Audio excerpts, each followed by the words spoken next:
Je me suis endormie. Là, je me suis réveillée, mais regardez-moi ma tête. Je me suis même décoiffée. C'est quoi ça? Oh, mon chouchou.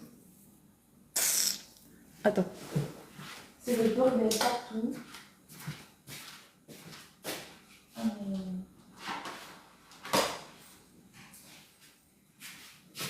Est-ce que j'ai trop mal au ventre? J'ai même pas pensé à... Ah, je suis fatiguée. Bon, il est quelle heure? 20h47. Je vais faire le live maintenant. Parce que j'ai dormi un peu, mais je suis quand même un peu fatiguée. Et je vais pas dormir jusqu'à minuit. Donc je fais le live. Je suis pas... Je sais même pas la tête que j'ai. Je me suis réveillée. Je me suis même pas regardée. J'ai allumé le live. À quoi je ressemble? Je sais même pas comment il est mon maquillage. Et je ne suis pas regardée. J'ai allumé le live. Bonsoir tout le monde. J'ai allumé, j'ai dormi, je me réveille, j'allume le live. Parce que je me suis dit sinon je ne vais pas pouvoir faire de live. Mais j'ai une tête. Vous n'allez pas croire. C'est quoi ça? Aïe. Faut que j'aille courir au salon même. Parce que là, c'est pas ça quoi. Moi je suis choquée. Je me suis endormie, je me réveille. La tête que j'ai. Yeah. Incroyable. Il faut que j'aille au salon. J'étais trop fatiguée, j'ai pas tenu, j'ai dormi. L'après-midi, j'ai dormi vers les, je sais pas quelle heure, là, vers les 16h, 15h, tout ça, je sais plus. J'ai dormi 2 heures. Je me suis réveillée vers les 19h, 20h, je sais pas. J'ai fait qu'une seule vidéo parce que j'ai pas eu le temps. J'étais trop fatiguée. En plus, elle a pas marché comme je voulais. Alors j'ai fait un truc, laisse tomber. J'ai remixé. J'ai mixé la vidéo en mode j'étais trop énervée. Le filtre, il a pas fait ce qu'il voulait. L'effet que je voulais, il a pas marché. Alors j'ai fait un autre effet, genre histoire de faire quelque chose quoi. Enfin bref. Bonsoir tout le monde, bienvenue, j'espère que tout se passe bien pour vous. Je vais faire le live comme d'habitude sur la lecture. On va commencer par la lecture comme d'habitude du psaume 81 pour apaiser, pour la protection, pour demander à Dieu de nous protéger. Et après on va enchaîner avec, je pense, Apocalypse. Ouais, on va se concentrer sur l'Apocalypse parce que on approche des temps de la fin. Et je pense que c'est pas mal de commencer à prendre conscience de ce qui se passera et de la parole sur ce sujet en fait. On a Princesse, tu es très mignonne en rouge. Le rouge c'est l'amour. Bonsoir, merci, c'est gentil. Voilà. User, merci. Bonsoir ma future reine. Bonsoir. Ma future reine, je sais pas, mais en tout cas, bonsoir. Donc voilà, psaume 91.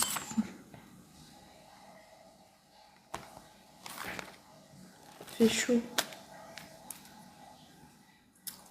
Excuse-moi bébé, désolée. J'ai peut-être mis des faits sur mon cahier aussi.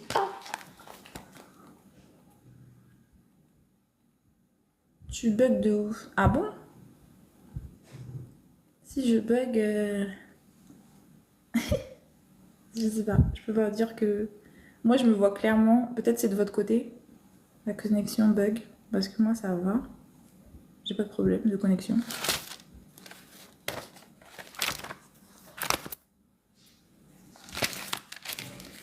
Donc j'ai dit psaume 91 et après j'enchaîne avec Apocalypse.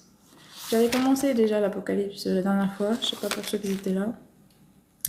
Et je vais continuer en fait.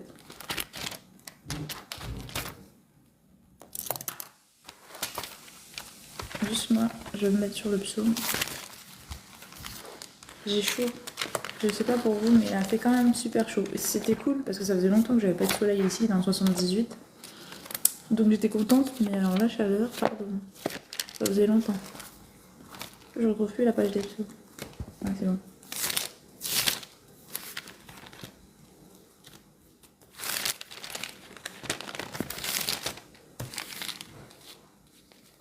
Salut Kunta, comment ça va? Bonsoir.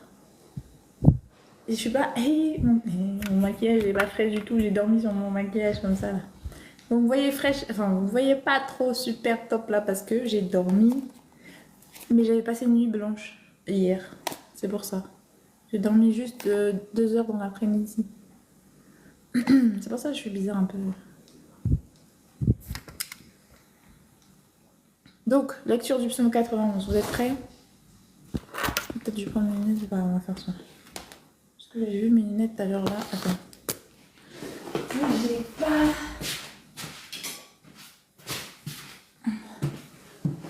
Et chanson à lui. On y va. Bonsoir ma soeur, bonsoir Marie, comment vas-tu? J'espère que tu vas bien. Je vais bien, merci. Et toi? Je vais bien, merci à la grâce de Dieu. Mes lunettes sont sales. Faut que je nettoie.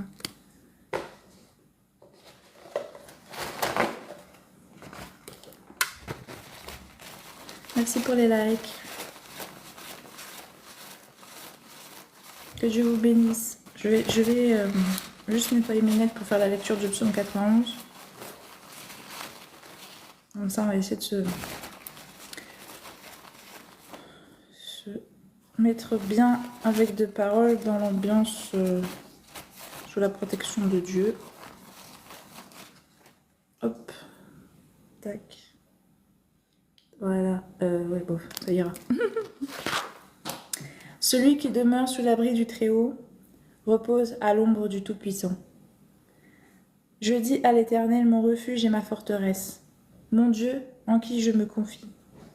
Car c'est lui qui te délivre du filet de l'oiseleur, de la peste et de ses ravages. Il te couvrira de ses plumes, et tu trouveras un refuge sous ses ailes. Sa fidélité est un bouclier et une cuirasse. Tu ne craindras ni les terreurs de la nuit, ni la flèche qui vole de jour, ni la peste qui marche dans les ténèbres, ni la contagion qui frappe en plein midi. Que 1000 tombent à ton côté et 10 000 à ta droite, tu ne seras pas atteint. De tes yeux seulement tu regarderas, et tu verras la rétribution des méchants. Car tu es mon refuge, ô Éternel. Tu fais du Très-Haut ta retraite. Aucun malheur ne t'arrivera, aucun fléau n'approchera de ta tente. Car il ordonnera à ses anges de te garder dans toutes tes voies. Ils te porteront sur les mains, de peur que ton pied ne heurte contre une pierre. Tu marcheras sur le lion et sur l'aspic. Tu fouleras le lionceau et le dragon. Puisqu'il m'aime, je le délivrerai. Je le protégerai, puisqu'il connaît mon nom. Il m'invoquera, et je lui répondrai. Je serai avec lui dans la détresse. Je le délivrerai, et je le glorifierai. Je le rassasierai de longs jours, et je lui ferai voir mon salut. Amen. Voilà, que Dieu vous garde à travers cette lecture, qui vous protège contre tout mal. Voilà, que vous soyez bénis. Bonsoir Zébulon, belle nuit. Ouais, la nuit commence à tomber là. Il est 20h54, ça commence à tomber en France. J'aime bien l'été parce que effectivement le soleil se couche tard. Ça c'est cool, j'adore. Vers les 22h il se couche et tout, c'est trop cool. Tu peux profiter de la journée, la nuit. Oh, c'est trop bien. Si ça pouvait être comme ça tout le temps, ce serait génial. Salut Lionel, ça va bien et toi? Moi j'ai la forme, ouais ça va. Je me suis reposée donc ça va. À la grâce de Dieu ça va. J'espère que vous aussi, que votre semaine s'est bien passée. Plus qu'un jour avant le week-end, pour ceux qui travaillent pas le samedi, bien sûr. Donc, courage. Du coup, je continue avec l'Apocalypse en termes de lecture. Moi, j'ai une petite théorie, mais j'espère qu'on aura l'occasion d'en discuter après ma lecture.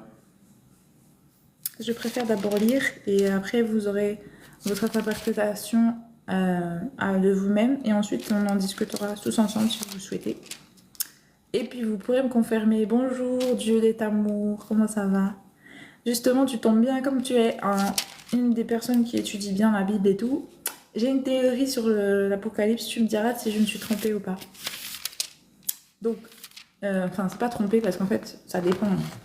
Les interprétations, c'est un peu des fois personnel, ça dépend. Il y a une vérité en chaque chose.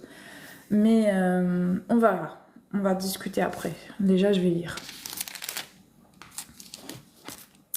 Du coup, j'étais en train de lire le verset, je crois que j'avais lu le verset 1. En fait, c'était Jean qui racontait son rêve et qu'il avait vu Jésus, je crois, c'est ça.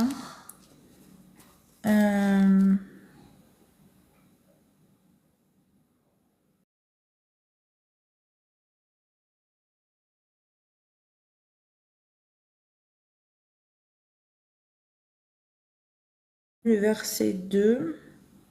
Lettre aux 7 églises. Non, on arrivait au verset 2, je crois. Ouais, c'était ça. Parce que là, on avait eu la vision de Jean, qu'il avait eu de Jésus, et la description des étoiles, et tout ça, tout ça. Comme quoi c'était des anges. T'inquiète pas, tu es naturellement très belle et très charmante. Merci Lionel, c'est gentil. Elle est sincère, comestible, magnifique. Merci Zébulon. Comestible, tu veux me manger? T'es cannibale ou quoi? On t'écoute maintenant. Merci Godless. Ok, ça va. On part pour le verset 2 de l'Apocalypse de Jean. Ah, attends, pas mes lunettes.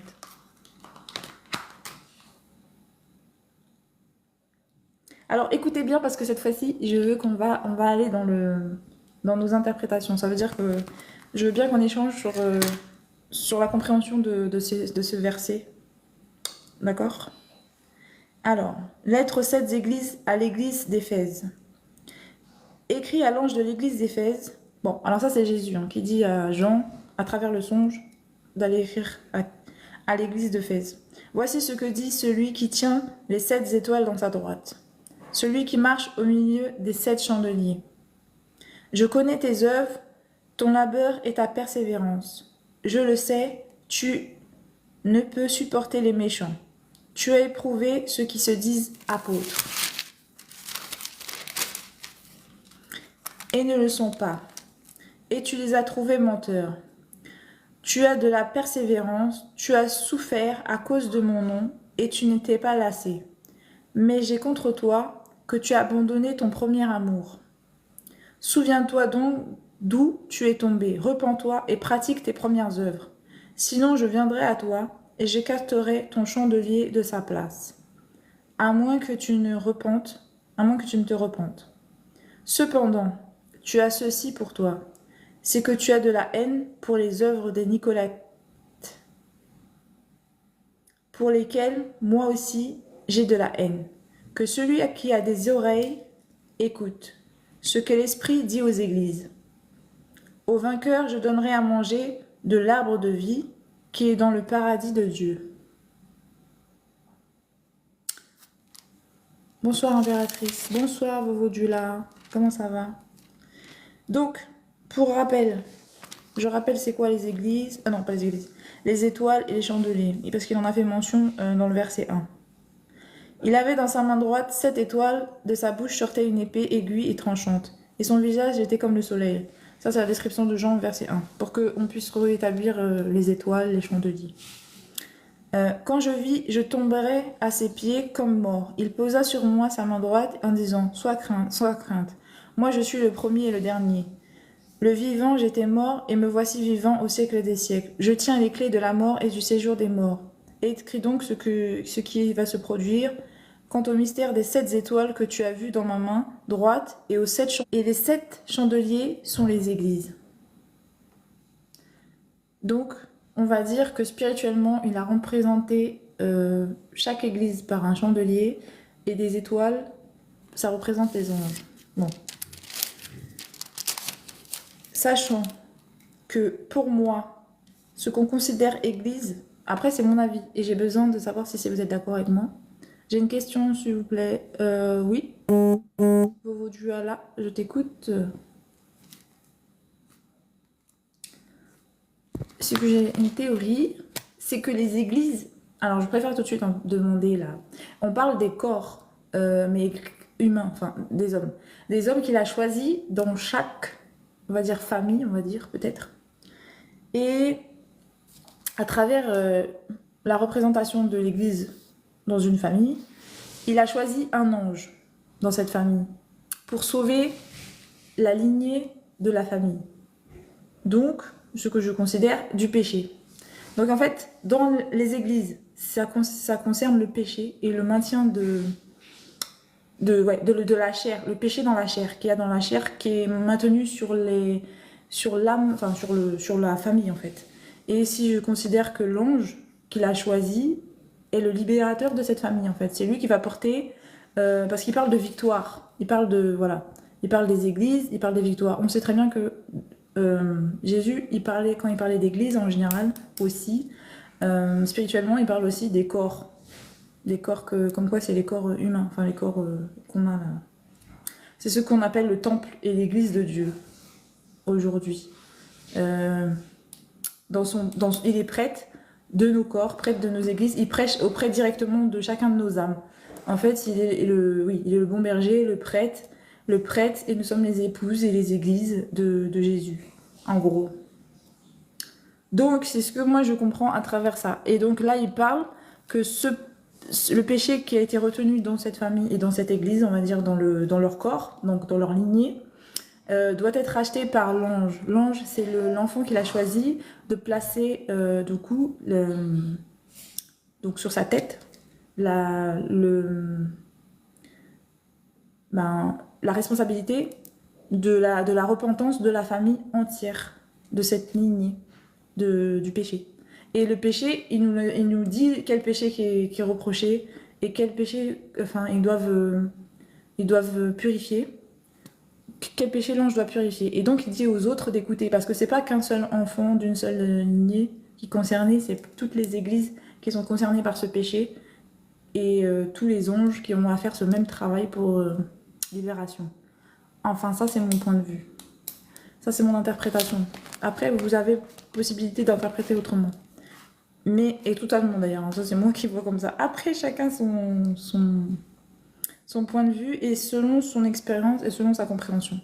En fait, toujours les gens ils vont te dire que c'est comme ça. Donc je continue. Ça c'était pour la première église. Maintenant il parle à l'église de Smyrne. Écrit à l'ange de l'église de Smyrne. Voici ce qui est dit, le premier et le dernier, celui qui était mort, en qui est revenu à la vie.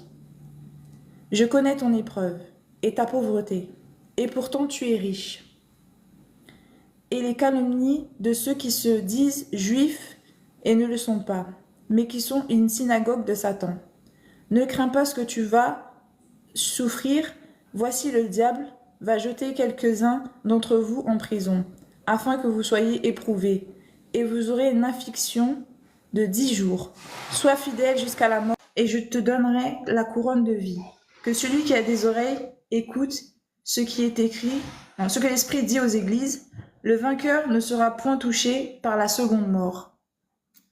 Alors la seconde mort, c'est la mort spirituelle. C'est la mort de l'âme. Ça veut dire la mort de l'âme. Pourquoi? Ça veut dire que Jésus, en fait, Dieu, te laisse du temps pour te repentir, mais il te tue. Enfin, c'est pas la mort. Et puisqu'on est éternel, on ne meurt pas. Donc quand il dit meurt, pour lui, ça veut dire qu'il te met aux enfers, aux abîmes, bref. Ça, c'est la mort spirituelle. Il t'abandonne, il te maudit. C'est ça la mort spirituelle. La vie, c'est d'être auprès de lui, d'avoir la vie auprès de Jésus, d'avoir le royaume de Dieu, d'avoir du coup l'Esprit Saint, la connaissance, la gaieté, la paix, la joie, bref, tout ce qui apporte le royaume de Dieu en fait. La vie spirituelle auprès de Dieu. Et après, la mort spirituelle, c'est d'être laissé aux ténèbres, aux enfers. Ça veut dire d'être tourmenté par le choix que tu as fait en fait, en gros. Parce que tu as choisi de vivre dans le péché en fait. Donc, selon moi, j'interprète comme je sens. Hein. C'est comme ça que je sens. Après, j'ai pas dit que j'avais la science infuse. Hein. J'ai pas dit que voilà. Ça, c'est mon interprétation du verset. Non, s'il y a quelqu'un d'autre qui a une autre interprétation, je suis preneuse parce que je n'ai pas la science infuse. Hein. Écrit à l'ange de l'église de Smyrne. Voici ce qu'il dit. Le premier et le dernier, celui qui a été mort, en qui est venue la vie. On parle de Jésus. Je connais ton épreuve et ta pauvreté. Et pourtant tu es riche. Et les calomnies de ceux qui se disent juifs et ne le sont pas, mais qui sont une synagogue de Satan. Ne crains pas ce que tu vas souffrir. Voici le diable va jeter quelques-uns d'entre vous en prison, afin que vous soyez éprouvés, et vous aurez une affliction de 10 jours. Sois fidèle jusqu'à la mort, et je te donnerai la couronne de vie. Ça, c'est l'église de Smyrne. J'ai déjà lu. Hein. Je relis, je sais pas pourquoi, mais bon. Je te donnerai la couronne de vie. Que celui qui a des oreilles écoute ce qui est l'esprit dit aux églises. Le vainqueur ne sera point touché par la seconde mort. À l'église de Pergamum. Écrit à l'église, non, écrit à l'ange de l'église de Pergame. Voici ce que dit celui qui a l'épée aiguë à deux tranchants. Je sais où tu demeures. Là est le trône de Satan. Tu retiens mon nom et tu n'as pas renié ma foi. Mais au jour où Antipas, mon témoin fidèle, a été mis à mort chez vous, là où demeure Satan. Mais j'ai contre toi certains griefs. Tu as là des gens qui maintiennent la doctrine de Balaam. Ils enseignaient à Balak à faire en sorte que les fils d'Israël trouvent une occasion de chute, en mangeant des viandes sacrifiées aux idoles et en se livrant à la débauche. De même, tu as toi aussi des gens qui maintiennent pareillement la doctrine des Nicolaïtes. Repens-toi donc, sinon je viendrai à toi bientôt, et je les combattrai avec l'épée de ma bouche. Que celui qui a des oreilles écoute ce que l'Esprit dit aux églises. Au vainqueur, je donnerai de la manne, cachée et un caillou blanc. Sur ce caillou est écrit un nom nouveau, que personne ne connaît, sinon celui qui le reçoit. Il faut savoir que, normalement, il me semble qu'il y a un livre de vie. Il y a un livre où Dieu inscrit tous ceux qui appartiennent à son royaume. Et normalement, il s'est inscrit depuis le commencement. Mais si quelqu'un venait à se repentir et qui n'était pas inscrit sur ce livre, il devrait recevoir un nouveau nom dans ce royaume. C'est ce que je comprends à travers cette lecture. Bonsoir, grand vizir. À l'église de Thyatire, pardon. Écrit à l'ange de l'église de Thyatire. Voici ce que dit le Fils de Dieu. Celui qui a les yeux comme une flamme de feu et dont les pieds sont semblables à de l'airain. Je connais tes œuvres, ton amour, ta foi, ton ministère, ta persévérance et tes dernières œuvres, plus nombreuses que les premières. Mais ce que j'ai contre toi, c'est que tu laisses la femme, Jézabel, qui se dit prophétesse, enseigner et séduire mes serviteurs, pour qu'ils se livrent à la débauche et qu'ils mangent des viandes sacrifiées aux idoles.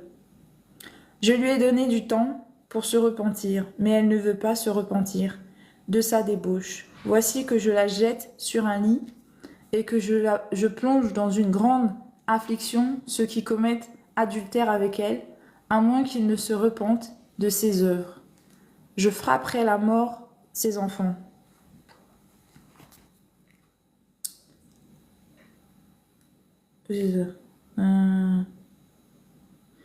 Toutes les églises connaîtront que moi, je suis celui qui sonde les reins et les cœurs. C'est-à-dire qu'il sait la vérité de ce qu'il y a au fond de nous, de chacun d'entre nous. Et je vous rendrai à chacun selon ses œuvres. Mais à vous, à tous les autres de Thyatire, qui n'ont pas cette doctrine et n'ont pas, selon leurs expressions, connu les profondeurs de Satan, je dis, je ne mets pas sur vous d'autres fardeaux. Seulement ceux que vous avez, tenez-le ferme, jusqu'à ce que je vienne. Au vainqueur, à celui qui garde mes œuvres jusqu'à la fin, je donnerai autorité sur les nations. Avec une verge de fer, il les fera paître, il le fera paître comme on brise les vases d'argile, ainsi que j'en ai reçu moi-même le pouvoir de mon Père. Et je lui donnerai l'étoile du matin. Que celui qui a des oreilles écoute et que ce que l'Esprit dit aux églises. Pardon.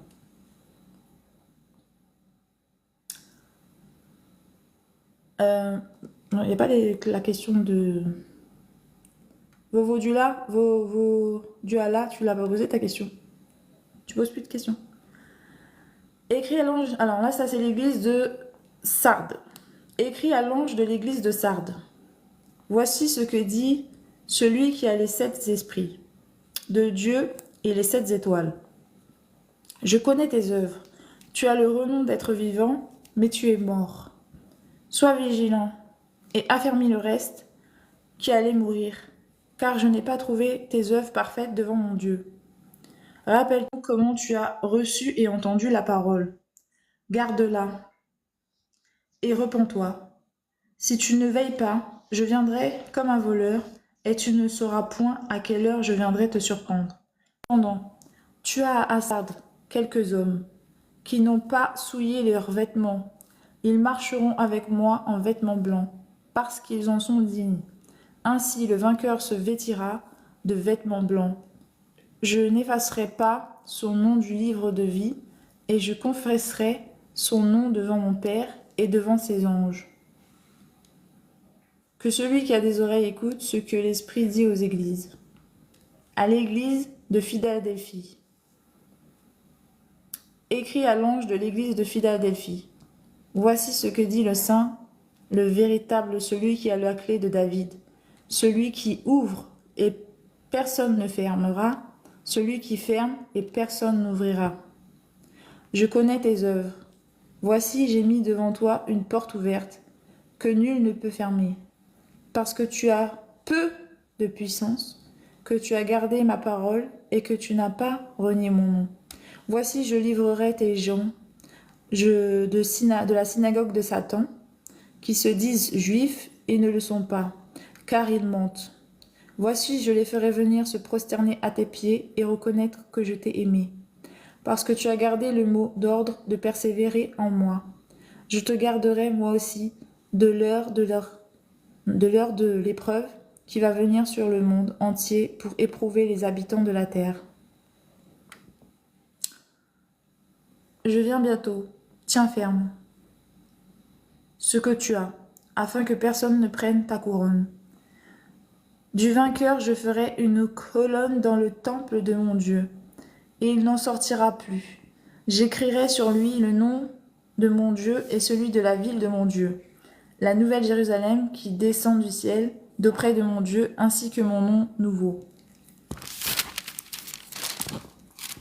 Que celui qui a des oreilles écoute ce que l'Esprit dit aux églises.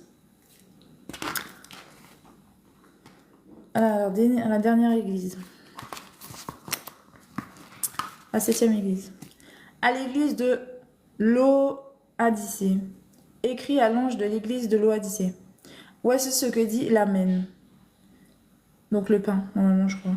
L'Amen, c'est le pain du dîner. Le témoin fidèle et véritable. L'auteur de la création de Dieu. L'auteur de la création de Dieu. Je connais tes œuvres. Tu n'es ni froid ni bouillant. Puisses-tu être froid ou bouillant? Tu n'es ni froid ni bouillant. Ça veut dire que tu n'as pas fait de choix. En fait, tu es neutre. Ni froid ni bouillant. T'es... Oui, c'est ça, t'es... Comment on dit quand on est froid ni bouillant? On dit quoi déjà? Aïe, j'ai oublié le mot. Bref. Ainsi, parce que tu es tiède... Voilà, c'est ça, tiède. C'est le mot tiède que je cherchais. Ainsi, parce que tu es tiède et que tu n'es ni froid ni bouillant, je vais te vomir de ma bouche. Parce que tu dis, je suis riche, je me suis enrichi et je n'ai besoin de rien. Et parce que tu ne sais pas que tu es malheureux, misérable, pauvre et aveugle et nu. Il parle spirituellement. Je te conseille d'acheter chez moi de l'or éprouvé par le feu, afin que tu deviennes riche, et des vêtements blancs, afin que tu sois vêtu et que la honte de ta nudité ne paraisse pas, et un collier pour moindre tes yeux afin que tu vois. Moi je reprends et je châtie tous ceux que j'aime. Aie donc du zèle et répands-toi. Voici, je me tiens à la porte et je frappe. Si quelqu'un entend ma voix et ouvre la porte, j'entrerai chez lui, je souperai avec lui et lui avec moi. Le vainqueur, je le ferai asseoir avec moi sur mon trône, comme moi j'ai vaincu et me suis assis avec mon Père sur son trône. Que celui qui a des oreilles écoute ce que l'Esprit dit aux églises. Donc ça c'est le rêve de Jean, les 7 étoiles, les 7 chandeliers, la venue de Jésus avec une épée en bouche, donc la vérité en bouche, la parole de Dieu en bouche. Donc là, il a prononcé la parole pour qu'il puisse la transmettre à l'homme. Donc c'est prophétisé, en fait, il a prophétisé. avec un dimensionnement, on voit bien, hein, il a parlé en parabole, parce qu'il a parlé au début d'étoiles, mais il a dit ensuite, il a révélé ensuite l'interprétation de ce qu'il a vu, comme quoi que les étoiles c'était des anges, comme quoi que les chandeliers correspondaient à des églises, et les missions qu'il attendait de chaque personne dans l'église. Donc de chacun des anges dans ces églises. Donc voilà. Donc il a placé des étoiles dans des personnes, on va dire ça comme ça. Donc voilà. Bon bref. Chacun son interprétation. Donc là, le trône divin et les êtres célestes. Ça c'est le verset 4. Est-ce que je l'entame ou pas? Est-ce que vous voulez discuter du verset 3? Non, c'était le 2. Verset 2. Autant pour moi. J'ai lu le verset 2 et 3. Est-ce qu'il y a des questions sur le verset 2 et 3? Est-ce que... ou pas du tout? Non, pas du tout. Bon. Tant mieux. J'ai envie de dire, c'est que tout le monde a compris. Moi, je fais qu'écouter. Ben, c'est cool. Écoutons la parole. C'est bien aussi. Et ceux qui arrivent à comprendre la parole, c'est encore mieux. Ceux qui sont touchés, on va dire, ceux que l'âme répond à la parole, c'est encore mieux. Donc, soyez touchés, soyez éclairés et esprit, et gardez l'esprit ouvert. Parce que l'âme peut être touchée, mais l'esprit peut être disposé, mais il faut que l'âme soit... L'âme, quand je parle de l'âme, c'est le cœur. On va dire ça comme ça. Soit touché. C'est ça l'essentiel. Parce que l'esprit peut être disposé à écouter, mais il faut que l'âme soit touchée. Donc, allez au-delà de l'intelligence et l'intellectualité. Allez essayer de ressentir aussi le message, l'intensité du message que Dieu a fait passer. Parce que c'est Dieu après qui travaille le cœur, qui travaille les esprits. C'est lui, à travers l'ouverture de votre cœur, qu'il pourra effectuer le travail par la suite. Voilà. Bon, alors je vais lire. J'ai lu en fait le passage que je veux lire. J'ai lu le verset 2, le verset 3 de l'Apocalypse. Je ne pense pas pouvoir lire... Enfin, je vois pas... La suite, c'est... Il va décrire ce qui va se produire en fait à la fin des temps. Il va dire qu'il va lâcher tel ou tel... comment on appelle ça là? Comment on appelle ça? Catastrophe, déluge, bref. Les trucs qui vont se produire quoi. Qui vont être les signes de la fin des temps. J'ai pas envie de dire ça. Après, si vous voulez, vous pouvez aller lire. Mais là, ce soir, j'ai pas envie de lire ça. Je voulais juste lire le passage des versets 2 et 3. Maintenant, je peux lire.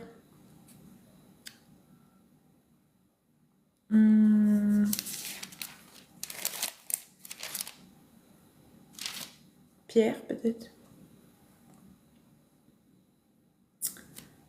Dans vos rapports mutuels, réservez-vous d'humilité, car Dieu résiste aux orgueilleux. Je vais vous lire Pierre, verset 5. Pourquoi tu rigoles, Godless? Lol. Pourquoi tu dis lol? Qu'est-ce qui te fait rire? L'espérance du salut. Je t'écoute. J'ai chaud. J'ai grave chaud. Il y a un problème, Godless? Est-ce que vous avez un verset que vous avez à cœur? Est-ce que vous avez un passage de la Bible que vous avez à cœur, que vous voulez qu'on partage ensemble? Ou que je continue là où je voulais en venir en fait? Je voulais continuer avec première épître de Pierre, verset 5. Aux anciens et aux fidèles. Moi j'apprends. Ok. En fait, tu écoutes pour... Oui, bah écoute. Parce qu'en fait, on peut lire...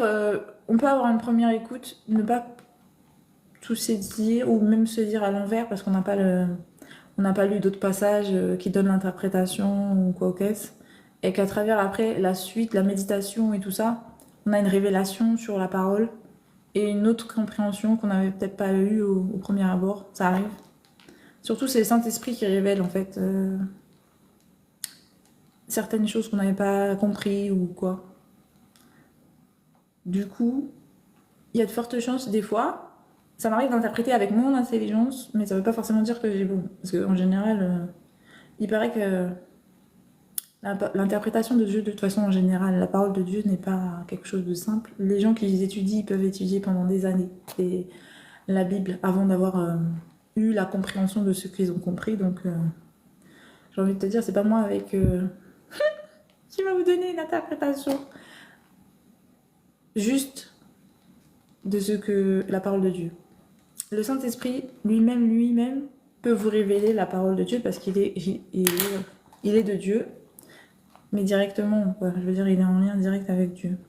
Ce qui est surtout, tu m'apprends des choses, ce qui surtout se rejoint. Ce qui est surtout se rejoint.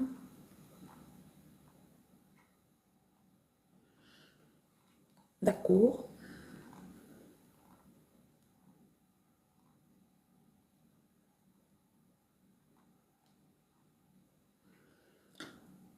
Donc je continue avec Épître de Pierre, C4. Non, là c'est 120. J'ai fait tomber la ligne. J'ai grave chaud. En fait, il me faut un ventilo là. Je peux plus. Je peux pas. En fait, je suis obligée de me ventiler et je peux pas. J'ai trop chaud. Dans la spiritualité. Je parle des expériences de chacun dans la spiritualité. Tout à fait. En fait, il faut savoir que la spiritualité est une... c'est personnel en fait. Puisque c'est ta croissance de ton esprit, de ton âme. Donc c'est vraiment personnel. Chaque personne va expérimenter différemment à travers du coup ce dont il a besoin pour évoluer spirituellement en esprit. Donc effectivement, chacun va y aller de ses croyances, de son expérience, et forcément il y aura des gens qui vont coïncider ou matcher avec ce qu'ils ont vécu. Il y en a d'autres carrément, ça va pas du tout comprendre dans la compréhension de ce qu'ils ont vécu, parce qu'on n'a pas les mêmes âmes, on n'a pas les mêmes esprits, on n'a pas les mêmes parcours tous. On a des similitudes, mais on n'a pas les mêmes choses. C'est pourquoi Dieu, il prend chacun d'entre nous à part. En fait, c'est pourquoi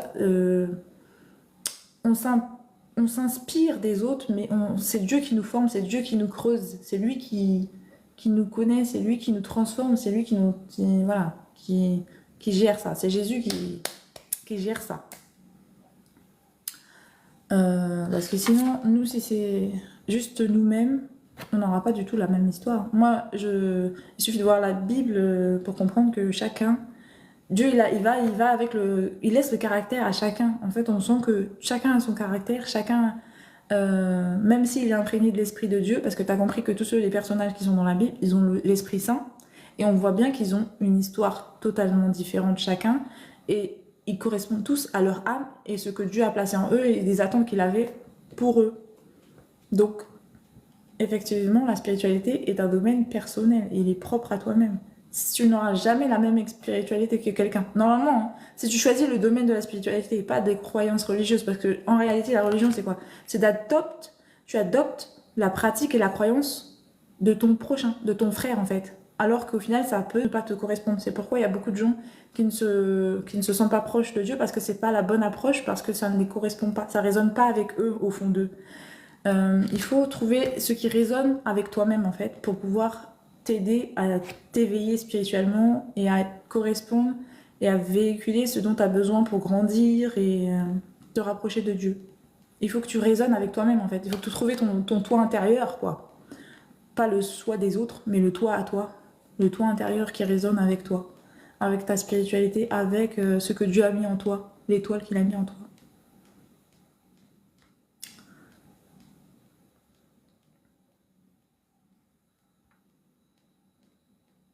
Effectivement, on peut ne pas avoir...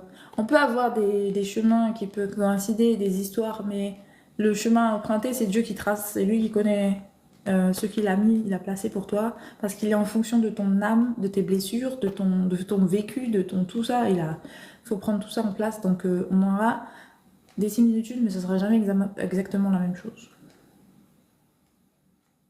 Mais il y a des déclics. Il y a des gens qui peuvent t'apporter des clics selon ce que tu traverses, parce que tu auras peut-être une étape qui leur ressemble dans leur parcours.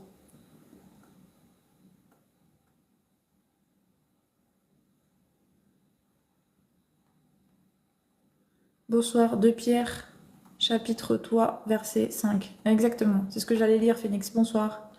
Moi aussi, j'étais intéressée. C'est juste que j'ai fait tomber le livre et j'avais la flemme de le ramasser. Mais c'est exactement ce que je voulais lire. Hein. Mais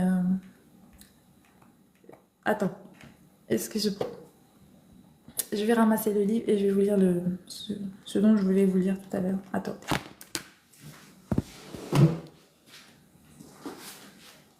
Ah, désolée.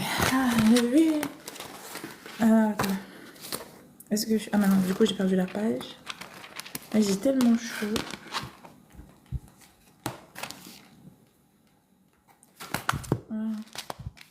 Chapitre 5, Pierre, t'es où Pierre? Très belle, merci Canon, bonsoir. C'est pour ça que je profite pour t'écouter. Amen. Si tu trouves des clés ou des choses qui t'inspirent à travers mon expérience ou à travers ma connaissance spirituelle, eh bien, amen. C'est l'objectif, hein. C'est pour ça on en discute. L'objectif aussi, c'est pour grandir en esprit, c'est de confronter, hein, de se confronter à d'autres pour parfaire son soi. C'est ça en fait.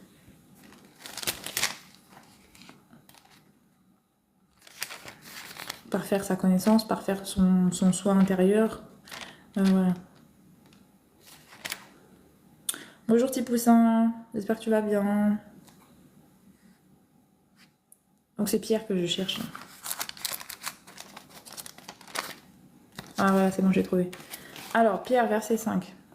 Aux anciens, je commence par le début, parce que j'ai oublié, tu me disais le verset 18, c'est un peu... Ah oui, c'est long. Hein. Attends. J'ai pas de verset 18. Attendez. Ça s'arrête à 15. Ah, peut-être le second épître de Pierre. Non, le troisième alors, chapitre 3. Je l'ai pas compris. Le second épître... Parce que le second épître de Pierre, il n'y a pas ça non plus. Non, j'ai pas compris là. Attends, j'ai peut-être pas lu. Bonsoir. 2 Pierre, chapitre 3, verset 5. Ah, d'accord. C'est 2. Donc 2 Pierre, chapitre 3, verset 5. Donc chapitre 3, verset 5. Alors, ça dit quoi? L'avènement du Seigneur. Donc je lis depuis le début, comme ça on aura tout. Voici déjà bien aimé la seconde lettre que je vous ai écrite. En toutes deux, je fais appel à des souvenirs pour éveiller en vous une saine intelligence, afin que vous vous souveniez des prédictions des saints prophètes et du commandement du Seigneur et Sauveur transmis par vos apôtres. Sachez avant tout que dans les derniers jours, il viendra des moqueurs, pleins de railleries, qui marcheront selon leur propre convoitise, et diront « Où est la promesse de son avènement? Car depuis que les pères sont morts, tout demeure comme depuis le commencement de la création. » C'est pas vrai. En effet, ils oublient volontairement qu'il y eut autrefois des cieux et une terre, qui, du milieu de l'eau et formée par l'eau, surgit et la parole de Dieu. Non, surgit à la parole de Dieu. Pardon. Et que par les mêmes causes, le monde d'alors périt submergé par l'eau. Mais par la même parole, les cieux et la terre actuels sont gardés en réserve pour le feu, en vue du jour du jugement et de la perdition des impies. Mais il est un point que vous ne devez pas oublier, bien-aimés, c'est que devant le Seigneur, un jour est comme 1000 ans, et 1000 ans sont comme un jour. C'est ça. C'est pour ça. Ah. Le Seigneur ne retarde pas l'accomplissement de sa promesse, comme quelqu'un le pense. Il use de patience envers vous. Il ne veut pas qu'aucun périsse, mais il veut que tous arrivent à la repentance. Le jour du Seigneur viendra comme un voleur. En ce jour-là, les cieux passeront avec fracas, les éléments embrasés se dissoudront, et la terre, avec les œuvres qu'elle renferme, sera consumée. Puisque tout cela est en voie de dissolution, combien votre conduite et votre piété doivent être saintes. Attendez et hâtez l'avènement du jour de Dieu, où les cieux enflammés se dissoudront et où les éléments se fondront. Mais nous attendons cela, sa promesse, de nouveaux cieux et une nouvelle terre, où la justice habitera. C'est pourquoi, bien-aimés, dans cette attente, efforcez-vous d'être trouvés par lui, sans tache et sans défaut dans la paix. Considérez que la patience de notre Seigneur est votre salut. Comme notre bien-aimé frère, Paul vous l'a aussi écrit selon la sagesse qui lui a été donnée. C'est ce qu'il fait dans tous les lettres où il parle de ce sujet et où se trouvent les passages difficiles à comprendre, dont les personnes ignorent et mal affermies tordent le sens, comme elles le font du reste des Écritures, pour leur propre perdition. Vous donc, bien-aimés, qui êtes prévenus, restez sur vos gardes, de peur qu'entraînés par l'égarement des impies, vous ne venez à déchoir de votre fermeté. Mais croissez dans la grâce et la connaissance de notre Seigneur et Sauveur Jésus-Christ. À lui la gloire maintenant et jusqu'au jour de l'éternité. Voici déjà, bien-aimés, la seconde lettre que je vous écris. En tous deux, je fais appel à des souvenirs pour éveiller en vous une saine intelligence, afin que vous souveniez des prédictions des saints prophètes et du commandement du Seigneur et du Sauveur transmis par vos apôtres. Rien compris. Sachez avant tout que dans les derniers jours, il viendra des morts-cœurs pleins de railleries, qui marcheront selon leur propre convoitise et diront où est la promesse de son avènement. Car depuis que les pères sont morts, tout demeure comme depuis le commencement de la création. En effet, ils oublient volontairement, il y eut autrefois des cieux et une terre qui, milieu de l'eau et formée par l'eau, surgit la parole de Dieu, et que par les mêmes causes le monde d'alors périt submergé par l'eau. Mais par la même parole, les cieux et la terre actuels sont gardés en réserve pour le feu en vue du jour du jugement et de la perdition des impies. Mais il est point que vous ne devez pas oublier, bien-aimés, c'est que devant le Seigneur, un jour est comme 1000 ans, et 1000 ans sont comme un jour. Le Seigneur ne retarde pas l'accomplissement de sa promesse comme quelqu'un le pense. Il use de patience envers vous. Il ne veut pas qu'aucun périsse, mais il veut que tous arrivent à la repentance. Le jour du Seigneur viendra comme un voleur. En ce jour-là, les cieux passeront avec fracas, les éléments embrassés se dissoudront, et la terre, avec les œuvres qu'elle renferme, sera consumée. Puisque tout cela est en voie de dissolution, combien votre conduite et votre piété doivent être saintes. Attendez et hâtez l'avènement du jour de Dieu, où les cieux enflammés se dissoudront et où les éléments se fondront. Mais nous attendons cela sa promesse. De nouveaux cieux et une nouvelle terre, où la justice habitera. C'est pourquoi, bien-aimés, dans cette attente, efforcez-vous d'être trouvés par lui sans tache et sans défaut dans la paix. Considérez que la patience de notre Seigneur est votre salut. Comme notre bien-aimé frère Paul vous l'a aussi écrit selon la sagesse qui lui a été donnée. C'est ce qu'il fait dans toutes les lettres où il parle de ce sujet, et où se trouvent des passages difficiles à comprendre, dont les personnes ignorent et mal affermies tordent le sens comme elles le font du reste des Écritures pour leur propre perdition. Vous donc, bien-aimés, qui êtes prévenus, restez sur vos gardes, de peur qu'entraînés né par l'égarement des impies, vous ne veniez à déchoir de votre fermeté, mais croissez dans la croisse et la connaissance de votre Seigneur et Sauveur Jésus-Christ. À lui la gloire, maintenant et jusqu'au jour de l'éternité. Tu comprends l'anglais? Non, je comprends pas l'anglais. Godless. Ah non, je parle que le français. Dans mes rêves, je parle breton même, mais je pense que mon âme connaît l'anglais, mais moi, j'ai oublié. Honnêtement, je pourrais m'en rappeler, hein, je pense. Mais il faut que ça se travaille et j'ai pas trop... un peu la flemme. Je peux le travailler par contre. Tu sais que veut dire godless. God, c'est Dieu, less, je sais pas. Less, je sais pas. Godless. Less. Je sais pas. Ça veut dire impie? Ah bah oui, c'est vrai, tu crois pas en Dieu. Tu m'avais dit que tu croyais que t'étais un Dieu. Oui, t'es un impie, oui.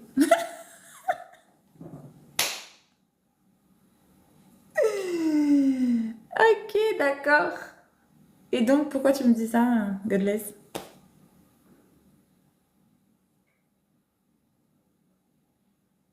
Bah, c'est bien que tu te nourris de la parole. C'est bien que ça te fait du bien, non? Depuis que tu entends la parole, depuis... Est-ce que ça t'a apporté un changement? Est-ce que Qu'est-ce que ça t'a procuré d'entendre la parole de Dieu à travers la Bible?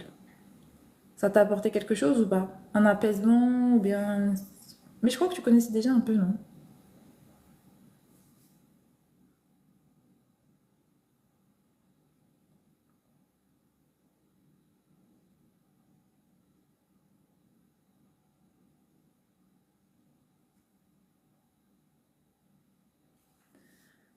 Moi, j'ai chaud là. Je transpire un peu. Il est quelle heure là? 21h.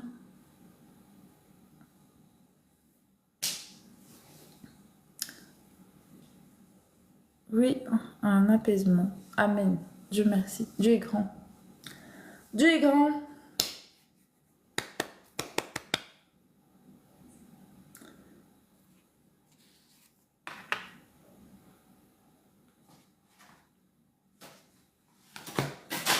Oui, parce que ça apaise l'âme, ça apaise l'esprit. C'est pourquoi il faut s'en nourrir quotidiennement. C'est pourquoi Dieu dit que à travers les influences qu'il y a dans les ténèbres dans ce monde, pour rester fort, pour rester fortifié, il ne faut pas se servir uniquement de nos propres forces. Parce que même si l'esprit est disposé, en fait, nous pouvons chuter. Alors que lui, il restera fort pour nous.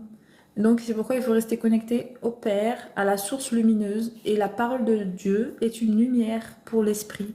Et aussi une manière de garder la connexion avec son Père, puisque la parole ravive ta mémoire de l'âme, et donc ton esprit aussi.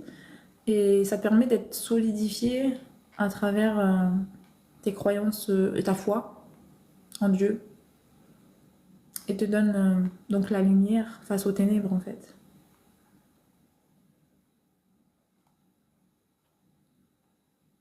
Je connais le... Amen. Bon, moi-même, vous savez quoi? Je vais pas vous abandonner parce que c'est pas trop ça, mais je suis pas trop pour rester trop tard non plus. Donc si vous avez un autre passage de la Bible avec lequel vous voulez qu'on partage, merci d'ailleurs à toi qui m'a proposé le passage, qui m'a proposé Phoenix, merci à toi de m'avoir proposé de lire ce passage, merci. S'il y a quelqu'un d'autre qui veut qu'on partage un passage encore de la Bible à travers mon live et que je fasse la lecture et que éventuellement qu'on en fasse l'interprétation ensemble, ou tout simplement juste pour à entendre de nos oreilles et faire plaisir à notre âme et à notre esprit, et ben j'attends votre proposition. T'as l'air triste? Absolument pas. Non, je suis pas triste. J'ai pas dormi de la nuit, j'ai dormi un peu 2 heures dans l'après-midi, donc j'ai pas pété de joie non plus. Mais je suis pas triste. Après, je vais pas mentir, je suis pas non plus extrêmement heureuse. J'ai des trucs qui me tracassent la tête, mais je suis pas dans un état dépressif que j'ai habituellement. Mais c'est vrai que à force de rester bloquée sur cette réflexion, à force de rester à cogiter sur la même réflexion, le même problème, c'est vrai que ça a tendance à chuter à faire chuter quelqu'un en fait dans le négatif, tu vois. C'est pour ça que c'est important de rester proche de Dieu, de prier pour qu'il t'apporte la paix, donc qu'il prenne la charge qui te pèse et que ce soit moins lourd, c'est ça en fait. C'est pourquoi quand on parle de tenir ferme et tout, en attendant dans la paix, parce que je n'aime pas, enfin c'est pas qu'il n'aime pas, mais chez lui, dans son royaume, la dépression n'existe pas. Ça vient du royaume des ténèbres. Donc c'est pas un état à laquelle tu vibres aux énergies de Dieu en fait. Tu vibres pas avec Dieu quand tu vibres dans la dépression. Tu t'éloignes de lui en fait. Donc la tristesse, c'est pas un état normal pour Dieu. Il faut rester dans la paix, la joie, l'amour et tout. Et ça, dans quelles que soient les circonstances que tu traverses sur cette terre. Parce que quoi qu'il arrive, tout ce qu'il fait vient de lui. Parce que même ce qui t'arrive de mal ne peut pas t'arriver sauf s'il a décidé. Donc ça veut dire que c'est quelque chose qui vient de lui, il faut l'accepter et surtout comprendre le pourquoi pour pouvoir dépasser ça et retrouver la paix qu'il te doit, qu'il te donne par amour en fait. Tout simplement, il te donne par amour en fait. Cette paix, tu l'as acquis en fait de lui parce qu'il t'aime. C'est que tout ce que tu traverses, toutes les épreuves que tu as dans la vie, c'est par amour aussi. Parce que Dieu veut que tu dépasses pour que tu sois mieux, pour que tu sois meilleur pour toi et pour les autres. C'est ça en fait, tout ce que tu traverses dans la vie. Ça vient de Dieu pour que tu sois meilleure version de toi et pour les autres. Que tu demeures en fait dans l'amour et la paix qu'il a prévu pour tout le monde.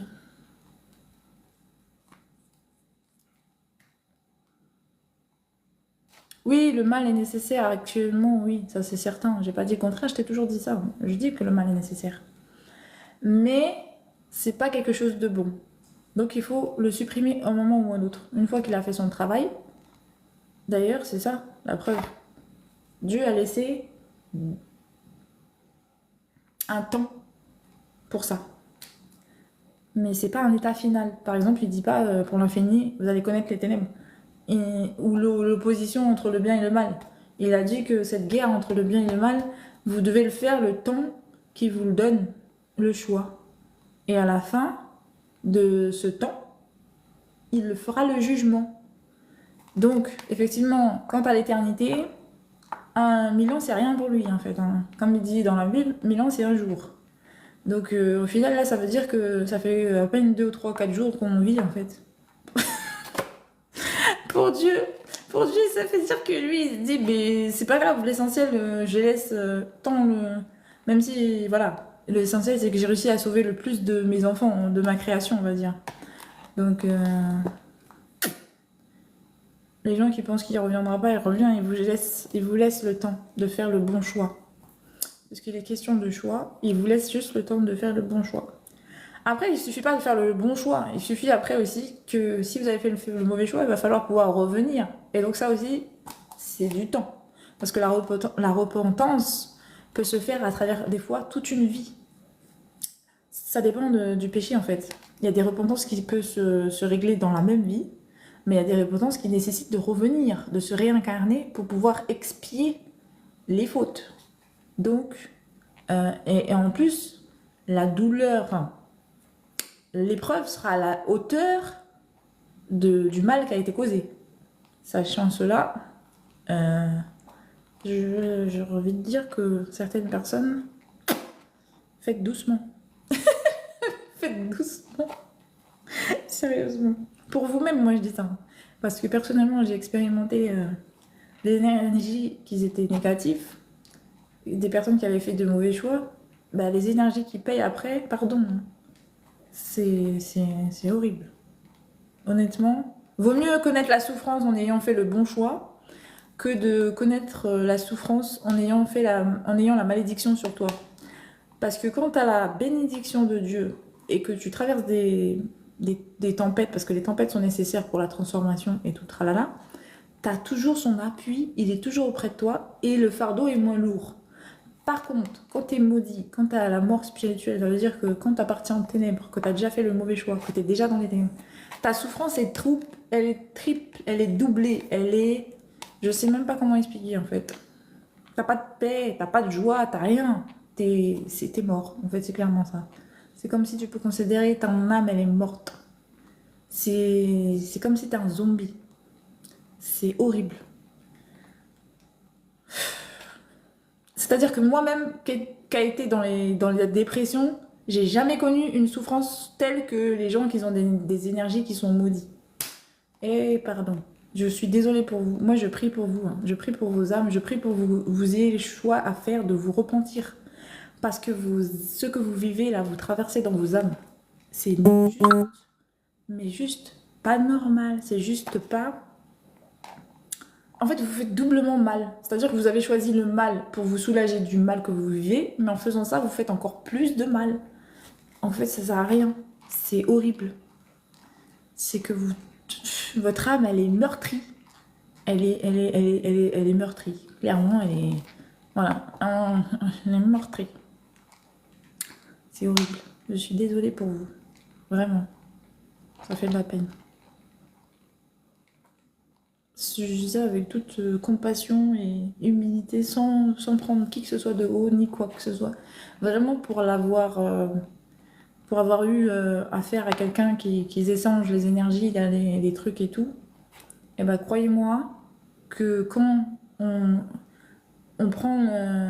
se retrouve avec les énergies de la personne qui est maudite de Dieu, et ben croyez-moi, la personne là elle souffre. Je jure que c'est pas des blagues. Enfin, il ne faut pas dire qu'on jure, donc je jure pas, mais en tout cas, pour l'avoir expérimenté, la personne souffre. Et du coup, le pardon est beaucoup plus facile à donner parce que tu sais que la personne déjà, en fait, elle est dans la souffrance. Elle est réellement dans une très haute souffrance. Et ça fait de la peine. Donc tu peux que prier pour lui. Et c'est pour ça que papa il demande de prier pour vos ennemis parce qu'en fait, ils sont mal. Hein. Ils sont très mal. En fait, leur péché, ils le portent déjà tous les jours. Hein. Leur peine, elle est déjà sur eux. Donc, et en plus, ils rajoutent. Oh my god. Non, vraiment, priez pour eux. Priez pour vos frères et sœurs qui sont dans le péché. Parce que ils souffrent. Nous sommes tous dans le péché, hein. C'est pas ça que je veux dire. Je parle des gens qui font le choix de faire le mal. C'est pas pareil. Il y a la différence entre péché et faire le mal. Parce que c'est ça, on fait le choix du bien et du mal chaque jour. Et il y a des gens qui font vraiment des choix méchants, des choix qui font mal aux autres. Et ces personnes, malheureusement, ils payent ce choix-là, mais ils le payent durement. Ils ont pas En fait, ce qu'ils ne mesurent pas, c'est qu'ils ont l'impression de ne pas ressentir la sentence sur le coup. Mais en réalité, les âmes, eux, c'est sur le coup. C'est-à-dire que vos âmes sont déjà nées avec cette souffrance. Comment t'expliquer que, je sais pas, l'épreuve que vous faites là, il y a des âmes qui sont nées déjà avec la souffrance de leur passé. Et que ce que vous faites en fait comme choix encore de choisir le mal, vous rajoute encore. Donc vous finissez pas quoi, c'est une boucle. C'est une boucle, ouh là. Faut apprendre la spiritualité, il faut se nourrir pour comprendre la souffrance, pourquoi je traverse des épreuves, pourquoi ces épreuves, à quoi, qu'est-ce que je dois apprendre. Si vous acceptez l'épreuve, si vous dépassez et vous restez dans le bien, et vous restez dans la lumière, et ben vous aurez déjà le pardon de Dieu et vous aurez la paix. La paix que vous recherchez, que vous avez tant désiré, que vous avez tant besoin en fait, comme toute personne en fait. L'amour, la paix, la joie, les émotions que tout le monde ressent, et que vous recherchez, que vous n'arrivez pas à atteindre parce que vous avez fait des mauvais choix. Parce que Dieu vous enlève la paix, il vous enlève la joie, il vous enlève l'amour, il vous enlève toutes les émotions qui viennent du bien par rapport au fait que vous avez choisi le mal. Ça veut dire qu'en fait Dieu vous laisse dans votre choix en fait. Il vous enlève simplement ce qu'il a donné comme cadeau et vous laisse dans votre choix d'avoir choisi le ténèbre. Donc vos âmes ressemblent à votre choix. Et vous souffrez pour cela. Donc ça fait... C'est très chaud. Tu bosses tu bosses bien du passé? Non. Le monde est comme une école. Effectivement. Je t'ai pas dit que c'était bon. Hein? Ah oui, d'accord. Oui, non, c'est bon. Oui, il est nécessaire. On est d'accord sur ce point-là, Godless.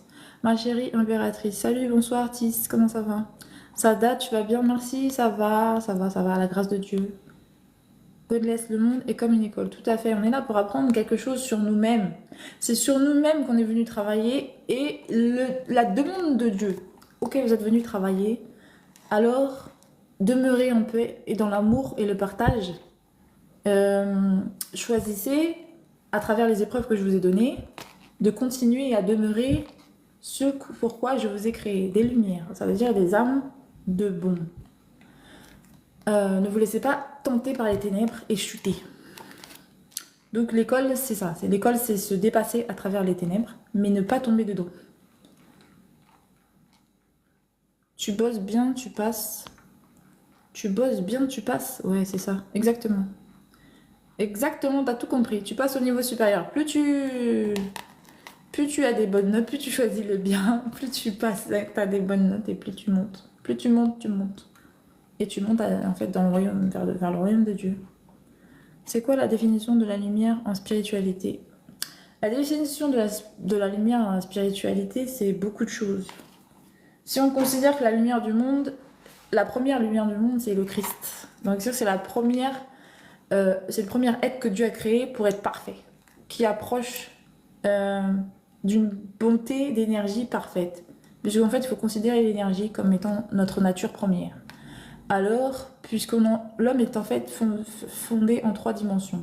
Donc, il a la chair qui porte des péchés de ce monde, qui est liée à ce monde. Donc, en dualité entre le bien et le mal. On a notre âme qui est lumière, donc c'est des énergies, qui est pure énergie, qui est un véhicule d'énergie émotionnelle. Attention, parce qu'il est doté d'émotions.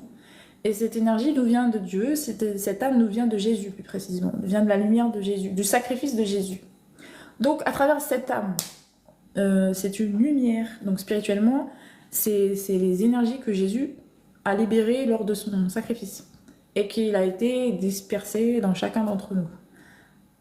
Donc cette âme est constituée de plusieurs points d'énergie qu'on appelle chakras. Donc ces éléments sont régis par Dieu et donnés à... Ils sont régis de Dieu, ils te sont donnés de dons. La lumière et les dons qu'ils te donnent sont à travers ces chakras. Moi je dirais l'ouverture de son 3e œil. Non, c'est pas ça. Mais la lumière, c'est pas que l'ouverture de la 3e œil. En fait, ton âme entière est une lumière. Et tu travailles ton caractère d'âme. Ton caractère d'âme, c'est quoi? C'est pour ça qu'à la fin, c'est ton âme qui est jugée. Dans la Bible, c'est ce qui est inscrit, l'âme est jugée. Pourquoi? Parce qu'à travers l'âme, tu disposais tous tes caractères. T'as pas un seul point. 3e œil, c'est juste un point qui te permet d'accéder à la spiritualité, donc dans le monde spirituel. Après, t'as des caractères d'âme qui sont dans ton âme et qui sont des énergies aussi et qui fait partie des 7 points des chakras. Donc, tu as le chakra racine, tu as le chakra de la joie, des tout ça. Et ça constitue ton caractère, ton toi. Voilà, ton toi. Ce que tu es, ce qui vraiment te représente, ce que tu as travaillé toutes ces vies qui fait qu'en réalité, plus tu es bon, plus Dieu te bénit. Plus tu es bon, plus tu tends vers des énergies positives, plus tes énergies tendent dans le bien. Donc ça veut dire quoi? Ça veut dire que tu as une montée d'âme, ça veut dire que tu as un caractère lumineux. Ça veut dire que tu es beaucoup dans l'amour, la paix, le partage. Voilà, dans les tours des énergies positives, bah, plus Dieu te bénit, en fait, à travers ta lumière. Donc il va te mettre des dons spirituels dans cette lumière, enfin dans cette âme, on va dire, dans ces points de chakra, si tu veux, il va te mettre une puissance. Dans chaque être humain, il met... Après, c'est des niveaux d'énergie qu'il met, en fait. C'est ça, c'est de la lumière, d'énergie, on va dire ça comme ça. C'est défini par des lumières, donc ça a une couleur, comme un peu l'arc-en-ciel. T'as remarqué, l'arc-en-ciel, il est rouge, vert, jaune, bleu, bref. On est disposé de la même couleur. Les chakras sont disposés de la même couleur. Et donc c'est des auras, et ça correspond à ton être, à ton véhicule, ton âme. Mais après, t'as ton esprit. L'esprit, lui, c'est une conscience qui vient de cette vie-là. C'est une conscience qui se renouvelle, c'est un esprit qui se renouvelle. C'est un esprit aussi qui arrive à vivre, à se séparer de tes véhicules physiques. Parce que l'âme spirituelle est un véhicule qui te permet de te déplacer aussi, mais ça reste un véhicule émotionnel, caractériel, avec tes caractères, tes mémoires passées aussi, de tes anciennes vies, de ce que tu as appris à travers tes anciennes vies, à travers l'esprit renouvelé. Parce que l'esprit se renouvelle. Lumière, vérité. Ouais, bah effectivement, plus ou moins. En fait, c'est une définition sur beaucoup de choses, en fait, la lumière. Hein. La lumière, c'est définition de toutes tes... Comme je l'ai dit, c'est des émotions, ça fait partie de la vérité. Il y a la vérité qui sont dans le chakra de la gorge et qui s'appelle Izi, c'est une lumière bleue. Et ça constitue ta vérité. Après, tu as les chakras du cœur qui sont là, que c'est les lumières vertes. Tu as la joie qui est jaune ici, qui est entre le chakra du plexus et enfin, ton plexus solaire et ton estomac. Entre ton estomac et ton nombril. Au-dessus de ton nombril et ton estomac, c'est le chakra qui est jaune et il représente tes émotions de joie et tout ça et tout ça. Bref, tu as 7 points en tout cas de couleur de l'arc-en-ciel, on va dire ça comme ça. Et le violet, le chakra couronne, c'est le plus important. C'est ce qui te permet d'accéder à la divinité. C'est-à-dire à la divinité, ça veut dire quoi? Ça veut dire que Dieu, les anges, tout ce qui est les êtres de lumière qui sont dans le monde spirituel, sont connectés à travers toi avec ce chakra-là. Ils peuvent, les énergies qu'ils peuvent te fournir, les connexions, enfin bref, ta connexion avec le divin se fait au niveau du chakra couronne. Et pourquoi on parle de couronne à un moment donné, on parle pas forcément de couronne comme on connaît là, comme le roi il porte. Hein. Et les gens ils croient c'est couronne, non mais c'est couronne, on parle de couronne d'âme d'une manière spirituelle. On appelle ça s'appelle chakra couronne, il est violet. Et c'est la connexion avec le divin. Donc tu seras couronné, donc tu auras l'accès au monde spirituel du divin. Ça te permet d'aller même dans le monde astral, tu peux aller au paradis. Si papa il t'ouvre la porte, tu peux y aller grâce au chakra couronne. Donc ta connexion... Parce que le troisième œil, c'est ça, c'est un seul point qui te permet juste l'ouverture à toute la dimension spirituelle. Mais si ce monde spirituel, ça veut dire base astrale. Ça veut dire monde créé, les univers créés par les autres. Enfin bref, tu as accès à tout le monde spirituel. Mais ça, c'est pas... ça définit pas ton choix. Ton choix entre le bien et le mal. Parce que avec ce troisième œil-là, tu peux vagabonder dans le bas astral. Par contre, tu ne peux pas aller en haut. Parce que le haut, il est bien gardé. Il faut vraiment avoir le chakra couronne. Mais tu peux descendre en bas, par contre. Et tu peux rester aussi, tu peux demeurer dans le monde spirituel qui se trouve sur la Terre. Tu peux aller dans les autres univers avec juste ton troisième œil. Les autres univers... tu peux faire... Ça, c'est grâce à l'énergie que papa il a déjà mis en toi. Puisqu'il t'a déjà donné un véhicule, en fait, l'âme, qui te permet de te déplacer comme lui, en fait, plus ou moins, dans le monde spirituel. C'est ce que Jésus a fait à travers son sacrifice également. Parce que avant, alors, si tu regardes le début, il a dit qu'il a mis le souffle de vie en nous et on est fait de terre. La couleur du dernier chakra est de quelle couleur? Le dernier chakra, il est violet. Le chakra couronne ici. Après, j'ai cru comprendre qu'il y a d'autres chakras, mais que je connais pas. Il y a un chakra blanc, un chakra noir, ou je sais pas quelle couleur là, que je ne connais pas, que je n'ai pas cherché à comprendre. Mais il y a d'autres couleurs de chakras, visiblement. Peut-être qu'il y en a peut-être 13, je crois, ou quelque chose comme... Ou 9, je sais plus. Mais je me suis arrêtée à la connaissance du chakra violet, chakra couronne. Moi, je dirais noir. Non, le chakra ici, là, il n'est pas noir. Hein. Le chakra violet ici. Après, peut-être qu'en haut, au-dessus du chakra violet, je crois qu'il y a un blanc, il y a un noir, je sais pas. Oui, il me semble qu'il y a ça. Mais ça, c'est d'autres choses et je ne sais même pas à quoi ils correspondent en fait. Moi, je connais que le chakra bleu ici, bleu marine, qui correspond au troisième œil. Le chakra violet, qui est la couronne, qui correspond au divin. au monde divin. Là, c'est la connexion au monde spirituel. Donc, ça veut dire tout ce qui tout ce qui est monde spirituel. Donc, tu as le chakra de troisième œil qui est bleu. Tu as le chakra de la vérité, de la gorge ici, là, qui maintient ta vérité, la paix. En fait, ici, c'est ça, c'est des énergies de paix, de vérité, etc. Après, tu as le chakra du cœur, donc c'est vert. Donc, ça dépend des émotions et tout ça. Après, tu as le chakra jaune, la joie. Et tu as le chakra orange. Je crois que c'est la créativité, d'autres choses, un truc comme ça. Et tu as le chakra racine, qui est la force, l'amour, tous ces trucs-là. Chakra. Non, c'est pas chakra racine, chakra sacré. Chakra sacré. T'as le chakra sacré et t'as le chakra racine qui est orange, le chakra sacré qui est rouge. Le chakra divin est noir. Non, le chakra divin est violet. Mais non, c'est pas ta vision. Il faut respecter les codes. Il y a des codes de couleur. Et le chakra, dans la connaissance spirituelle du divin, le chakra là-haut, il est violet. Il n'y a pas d'histoire de noir. Hein. Ton chakra noir, là, je ne sais pas à quoi il correspond. Et d'ailleurs, je vais te dire... D'où tu prends cette vision? Parce que je ne sais pas dans quel livre tu as lu ça. On nous a menti. Ah, mais dans quel ouvrage que tu as vu ça?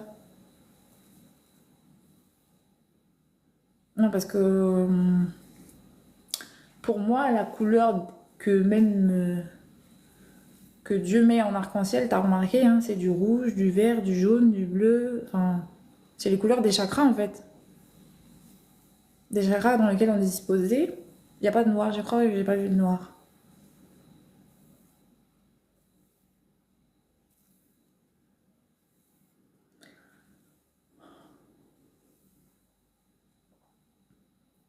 Si vous savez que l'arc-en-ciel c'est quoi d'ailleurs? L'arc-en-ciel c'est pour l'alliance qu'il a fait pour dire qu'il ne refera plus ce qu'il a créé, enfin fait, le déluge des eaux par exemple. Vous avez Noé, la destruction de l'homme à travers sa colère. Alors pour se rappeler, quand il commence à faire des pluies ou qu'il est en colère, il a mis un arc-en-ciel pour se rappeler cette promesse de ne pas détruire l'homme. Et donc ça s'appelle, c'est ce qu'on appelle aujourd'hui, c'est ce qu'on voit, c'est l'arc-en-ciel. Voilà, c'est l'arc. En fait, l'arc du serment de Dieu entre Noé et Dieu de plus détruire la terre avec le déluge, c'est ce qu'on voit, la représentation de l'arc-en-ciel. Donc cet arc-en-ciel, ça représente les couleurs de nos chakras aussi, les chakras de l'âme, donc la lumière qui est en nous. Voilà. Mais après, toi, je sais pas, où est-ce que tu as trouvé ton histoire de... Qu'est-ce que tu m'as donné? Ton histoire de noir là, et qu'on nous a menti, c'est sur quel ouvrage que tu as appris ça? C'est la question que je te pose.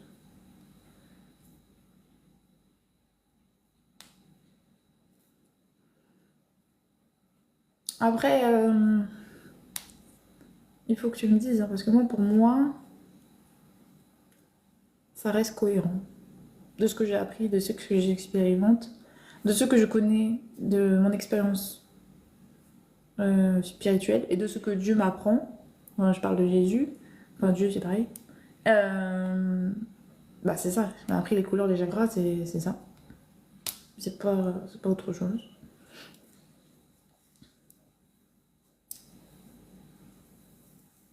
Mhm. Donc voilà, on n'aura pas la même vision, mais c'est le même chemin, t'inquiète. Bon, ok. C'est pas oui, si tu veux, mais c'est bizarre. Ça n'a pas de sens. Je comprends pas. Chakra noir. Le chakra couronne n'est pas noir. Après, comme je t'ai dit, au-dessus du chakra couronne, il y a des couleurs. Il y a le noir, il y a le blanc, mais spirituellement, déjà, que si tu t'arrêtes au chakra couronne, c'est beaucoup. Parce que déjà, il n'y a pas beaucoup de gens qui l'activent. Hein.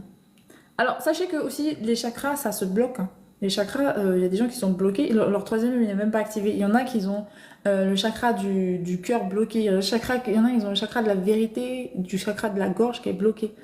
Bref, il y a des gens qui ont des blocages sur leur chakra, donc ça veut dire que leur âme n'est pas pleine. Pleine, je veux dire qu'elle n'est pas comment dirais-je, caractériellement, ils ne représentent pas ce qu'ils sont réellement. Je sais même pas comment dire en fait, ça. C'est compliqué. On n'aura pas les mêmes... Tout est noir. Non, Godless, là, franchement, c'est toi qui es dans le négatif. C'est pour ça que je vous ai dit, restez dans le positif, restez dans la parole de Dieu. Dieu n'a pas mis de choses négatives en nous, il a mis que du positif. Mais effectivement, enfin, c'est vrai que le négatif est dans notre chair. Et le côté chair, c'est négatif. Moi, je suis bloquée, j'avoue. Ah, ok. Ok, t'es bloqué. À quel niveau? Mais ça se débloque. Parce qu'en fait, les blocages peuvent être dus. Alors, tout comme tu peux te débloquer avec un éveil spirituel dû à un traumatisme. Parce que des fois, les traumatismes produisent un éveil spirituel, justement. Ça te débloque. Et inversement, la guérison de la compréhension de tes blessures d'âme débloque le chakra. Ça veut dire qu'en fait, il y a des gens qui te nouent à travers les blessures. Pourquoi on dit que le malin se sert de nos blessures comme fissures? Enfin, les fissures comme... oui, fissures pour entrer en nous, pour nous manipuler et nos énergies ou nous faire plus de mal, bref. Parce qu'on a des blessures d'âme. Qu'est-ce que c'est les blessures d'âme? Ça veut dire que vous avez dit que vous avez en enfance subi un traumatisme ou quelque chose qui vous a blessé profondément, donc a atteint votre âme. Et ça veut dire que selon la blessure qui a été causée, si c'est abandon ou si c'est rejet ou humiliation ou justice, bref, quelle que soit la blessure, elle va causer un blocage au niveau de l'un de vos chakras. Donc, il faut savoir qu'est-ce qui vous a été fait, résoudre ce problème et ça va débloquer le chakra concerné, en fait. En tout cas, bah là je parle par expérience, hein, c'est ce que moi j'ai traversé pour retrouver l'alignement de mes chakras et le déblocage de tous mes chakras. Et donc mes énergies, en fait, aujourd'hui, ils sont totalement alignés. Donc je suis alignée esprit, âme et corps. Et mon âme, tous les chakras de mon corps sont débloqués. J'ai pas de blocage. Donc ça veut dire que c'est fluide.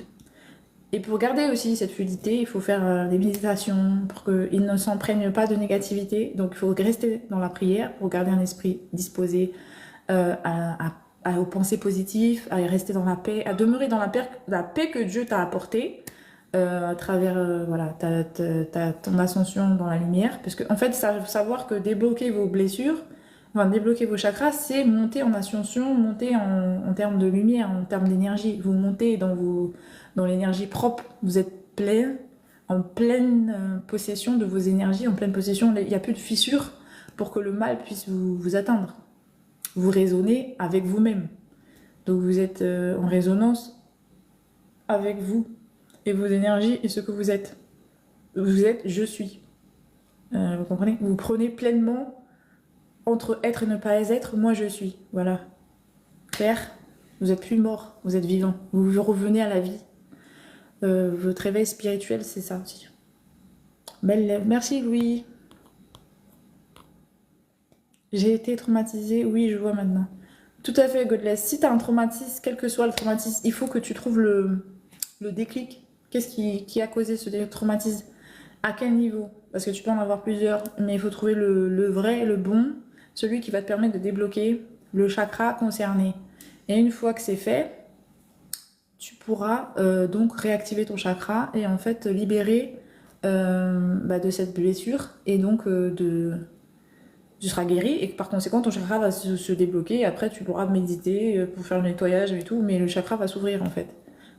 C'est pour ça en fait il y a souvent ce qui débloque le troisième œil c'est le traumatisme, des fois.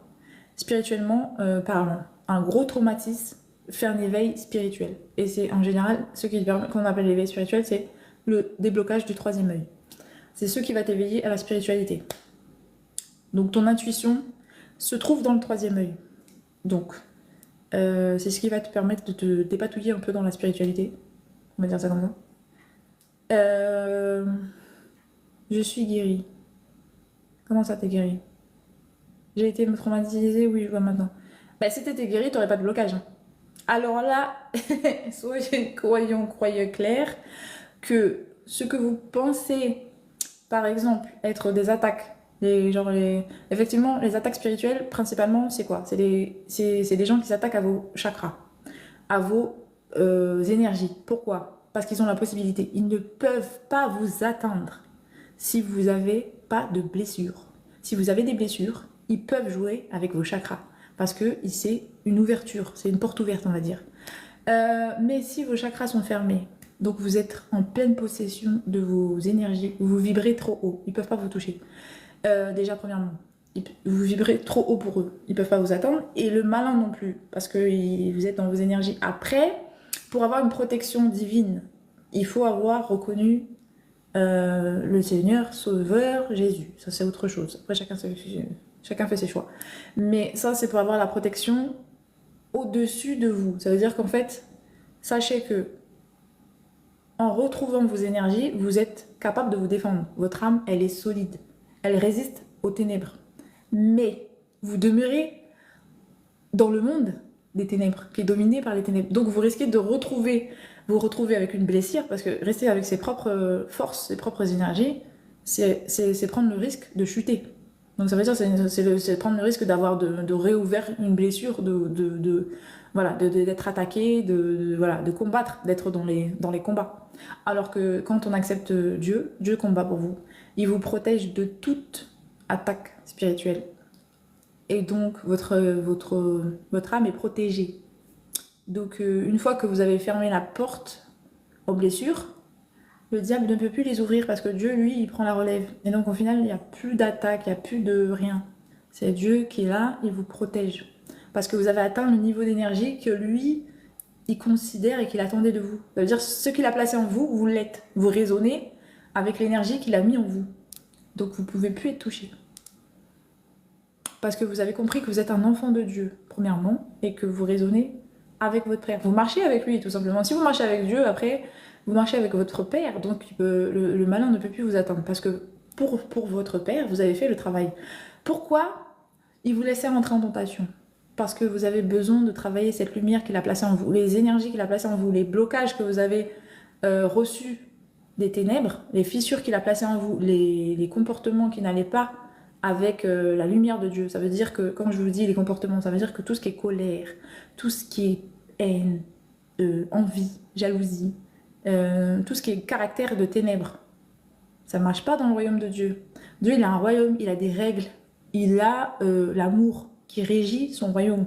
Donc, il faut raisonner avec des énergies d'amour, de paix, de pardon, enfin bref, tout ce qui représente Dieu, en fait. Si vous raisonnez comme ça, donc avec l'âme qu'il a mis en vous, donc vous êtes en accord avec ce que vous devez être, avec l'énergie de Dieu. Dieu vous protège, quand vous l'avez accepté bien sûr, comme étant votre sauveur, quand vous êtes, il vous protège. Sinon, vous demeurez enfant de l'homme, enfin vous restez des hommes avec oui effectivement vous avez toujours l'âme de Dieu, parce que ça c'est certain, vous avez toujours, parce que le sacrifice il est acquis et tout, mais vous allez devoir vous battre avec vos propres forces en fait. Et c'est un risque de chute. C'est un risque que le diable réouvre des portes parce qu'il ne va pas vous laisser rester avec des énergies hautes. Il va vous combattre pour diminuer votre fréquence, pour ramener votre fréquence en bas, pour que vous raisonnez encore avec les ténèbres, avec les énergies négatives. Donc il va vous pousser à perdre cette lumière en fait. Il va vous combattre pour que vous perdez votre lumière. Or que, comme vous avez atteint un certain niveau de lumière que Dieu a voulu, eh ben, c'est fini les combats. Le diable ne peut plus vous combattre. Parce que Dieu ne vous laissera plus rentrer en tentation. Donc, par conséquent, il va mettre son armée pour vous protéger d'anges. Les anges vont vous protéger après. Et les ténèbres ne pourront plus vous tenter. Parce que Dieu leur a décidé, parce que vous raisonnez, vous raisonnez avec les énergies qu'il attendait de vous. Ça veut dire le bien-être, enfin le bien, le partage, l'amour, la paix. Vous avez raisonné avec l'âme qu'il a mis en vous. C'est la vérité. Exactement. Bonsoir Miss. Bonsoir Sissoko, pardon.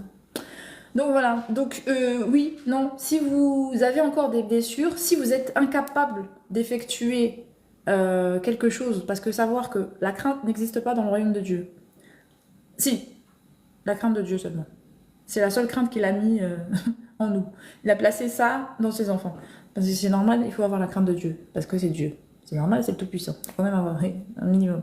Même s'il est amour, il reste Dieu. Il est capable de... Il est puissant. Et voilà, la preuve, il peut détruire sa création quand il veut.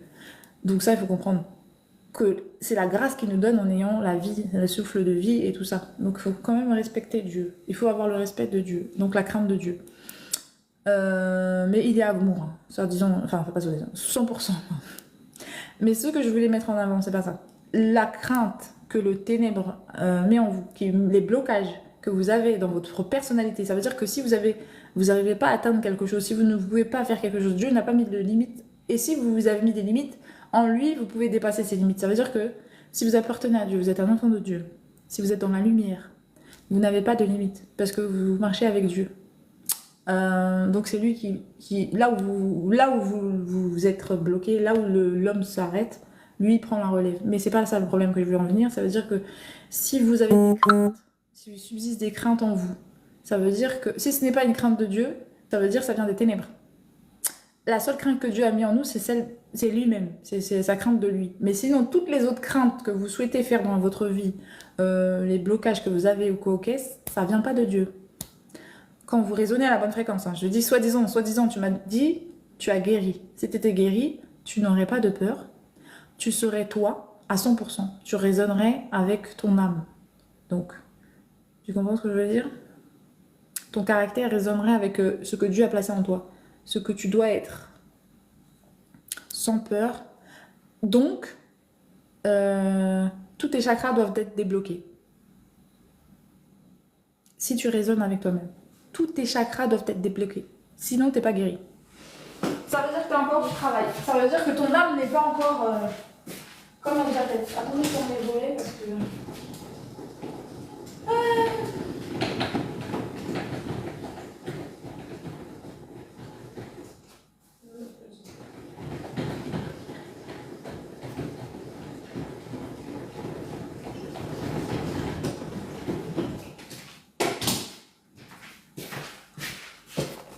Pourquoi la crainte, c'est contradictoire? Non, si, ça par contre, ça je vous le dis. Pourquoi la crainte?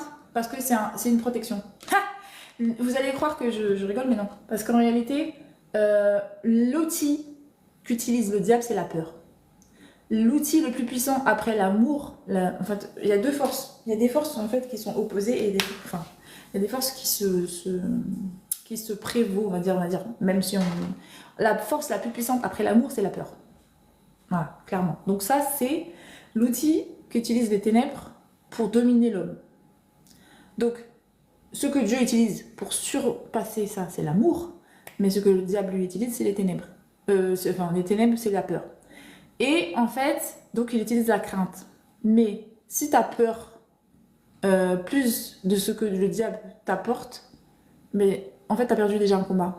Or que si tu as plus peur de Dieu que du diable, mais tu peux pas avoir peur du diable, donc tout ce qu'il va faire, tout ce qu'il va mettre en place, ne t'atteindra pas. Donc en fait, c'est une protection de Dieu. La crainte de Dieu sera plus forte que la crainte que le diable pourra te mettre en toi ou qu'il pourra susciter en toi. Ce qui fait que, en réalité, c'est un cadeau de Dieu d'avoir la crainte de Dieu. En fait, c'est moi, j'ai plus peur de Dieu que du diable. Ce qui fait que, quand il vient à moi, je rigole parce que j'ai plus peur de Dieu que de lui. Alors en fait, c'est un cadeau de Dieu quand il fait ça. Quand il te donne la crainte de lui, il te protège. En fait, c'est une bénédiction. Clairement. Il te protège contre les attaques du diable. Est-ce que vous avez compris ce que je voulais dire ou pas du tout?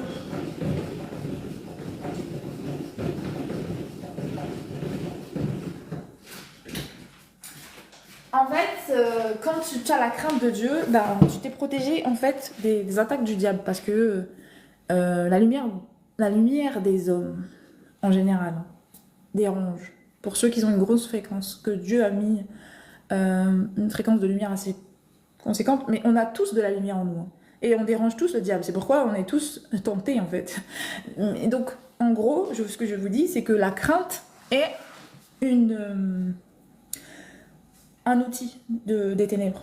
Et Dieu, lui, pour pallier, pour que l'homme ne puisse pas chuter à cause de la crainte, il a placé en nous la crainte de lui. Comme ça, Eh ben, quand il y a des combats, vous êtes plus fort, puisque vous avez plus peur de lui que des ténèbres. Est-ce que c'est... Je sais pas si c'est clair. Enfin, moi, pour moi, c'est clair, parce que je vais vous donner un exemple. Euh, Tout simplement, le diable vous tente. D'accord? Quand il vient, il vous tente. Mais parfois, euh, t'as peur. T'as peur de lui, t'as peur, il met la peur en toi. Admettons si t'as peur de lui. C'est comme quand quelqu'un t'as peur de quelqu'un. Des fois, tu fais des choses parce que t'as peur de la personne, t'as peur de sa réaction, t'as peur voilà, de le mettre en colère, t'as peur de. Donc, imagine-toi si t'as peur juste en le voyant. En le voyant, il viendra te tenter, t'as peur de lui. Ben, il a gagné le combat déjà. Tu vois, il n'y a même plus de combat en fait. Tu vas le faire parce que t'as peur. Or que si t'as peur de Dieu, ben, le diable, il a déjà perdu ce combat-là. Et tu vas pas le suivre juste parce que c'est le diable, en fait. Et qu'il est diable. Tu comprends ce que je veux dire ou pas du tout? Je sais pas si c'est clair, mais... En tout cas, moi, personnellement, quand j'ai eu à mener un combat dans le monde astral avec le diable, quand il est venu à moi pour me tenter, j'ai rigolé. Parce que j'ai dit, mais moi, j'ai pas envie de perdre mon âme. J'ai pas envie de décevoir Dieu. J'ai plus peur de Dieu que de toi. Donc, va-t'en. Voilà, en gros, c'est ça. Donc, moi, ça fait comme si c'est une protection en fait. C'est la crainte de Dieu, c'est une protection, tout simplement. C'est pas pour que tu aies peur de lui à proprement dit, mais c'est pour te protéger de ce qu'utilise comme pouvoir le malin en fait. Il est fait d'amour. Non, non, non, est-ce que tu as compris Godless? Tout à fait, Dieu est fait d'amour et il a que de l'amour pour ses enfants et il veut que ses enfants tombent aussi dans l'amour. Mais il a mis la crainte en nous pour nous protéger et c'est par amour en fait. De toute façon, sans le plus, le moins ne marchera jamais. Ouais, mais bon, voilà quoi. Parce que Dieu, il est neutre, hein, quand même. Donc, et vice-versa. La crainte du Seigneur, c'est le commencement de la sagesse. Voilà, tout à fait. Tu comprends que, en fait, c'est une arme contre le mal. D'avoir peur de Dieu, tu comprends que... Parce que le problème avec les personnes qui choisissent le mal, ils n'ont pas la crainte de Dieu. Clairement. Parce que s'ils l'avaient, moi je crois qu'ils choisiraient le bien. Parce que moi personnellement, je crains Dieu, mais où? Mais je ne sais pas comment vous expliquer. Hein. Pourtant, il est amour. Je sais qu'il est amour, mais j'ai peur. Mais j'ai plus peur de perdre l'amour de Dieu. En fait, c'est plus ça, en fait. C'est plus perdre son amour, donc perdre son... ouais, demeurer dans le péché et loin de lui, quoi. Comme Jésus, quand il a prié, qu'il avait peur de la séparation entre lui et son Père. C'est la douleur de perdre son amour, de perdre sa paix, de perdre tout ce qui t'apporte, en fait, en étant ton Père. Oui, t'as trop de choses, de bonnes choses. En fait, la crainte d'être éloigné de lui. En fait, c'est pas la crainte de lui en lui-même, c'est la crainte d'être éloigné de lui. Voilà, voilà, comme ça, c'est mieux parler français. En fait, t'as la crainte de Dieu. La crainte de Dieu, c'est quoi? C'est tu crains d'être éloigné de lui. En fait, il y a... Et attends, parce que dans la Bible, il te fait comprendre que il y a rien qui pourra le séparer de son amour de toi. Mais comme il a mis la crainte dans certains de ses enfants pour les protéger, en fait, cet enfant-là, ce qu'il se passe, c'est qu'il a la crainte de l'éloignement de Dieu. Ça veut dire que lui, il aura peur de pécher. Ah, parce que dans sa tête, c'est perdre son père, c'est perdre Dieu, c'est perdre... Voilà. C'est juste pas concevable, c'est juste pas possible pour lui. C'est une crainte qui le dépasse. Ça le dépasse au point où il voudra pas pécher. Il voudra pas parce qu'il a peur. Et en tout cas, il essaiera le moins possible de pécher, de faire le maximum le moins enfin oui, de faire le maximum pour ne pas atteindre un péché que Dieu va le faire perdre. Je sais pas comment t'expliquer. Moi, quand le diable vient me tenter, j'ai pas peur. Par contre, quand Dieu me dit quelque chose, du coup, j'ai peur. Parce que j'ai peur de pas être à la hauteur, j'ai peur de perdre son amour, j'ai peur de... Donc là, j'ai la crainte de Dieu, moi. Moi, j'ai la crainte de Dieu. Clairement, j'ai la crainte de perdre l'amour de Dieu. Même s'il n'y a pas ça en nous. Ça, c'est pas un défaut. Ça, c'est une qualité. Ça, c'est une protection qu'il a mis, en fait, sur nous. Quand il choisit des enfants où il a placé la crainte. D'ailleurs, il vous dit, hein, j'ai un cadeau... Je crois que c'est marqué dans la Bible. Hein. Il y a marqué un passage où il a mis la crainte pour vous protéger. Je sais, c'est marqué, je l'ai lu à un moment ou à un autre, mais je vous comme je connais pas les versets. Il y a forcément quelqu'un qui a fait de l'étude, là, il va me sortir un verset à un moment ou à un autre. La crainte du Seigneur, c'est le commencement de la sagesse. Moi, j'ai peur de toi. Lol. Très marrant. Moi, je crains que Dieu. Je crains aucune autre chose. D'ailleurs, voilà, c'est ça. Je crains Dieu. Voilà, c'est Dieu que je crains et puis c'est tout. Et d'ailleurs, c'est que ça qu'il faut craindre. Il faut craindre de perdre l'amour de Dieu, de craindre de ne pas accéder au salut. Voilà ma peur.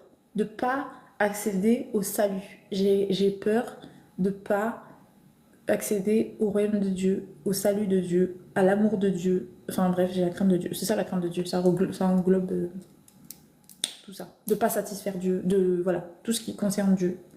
Dieu. Dieu.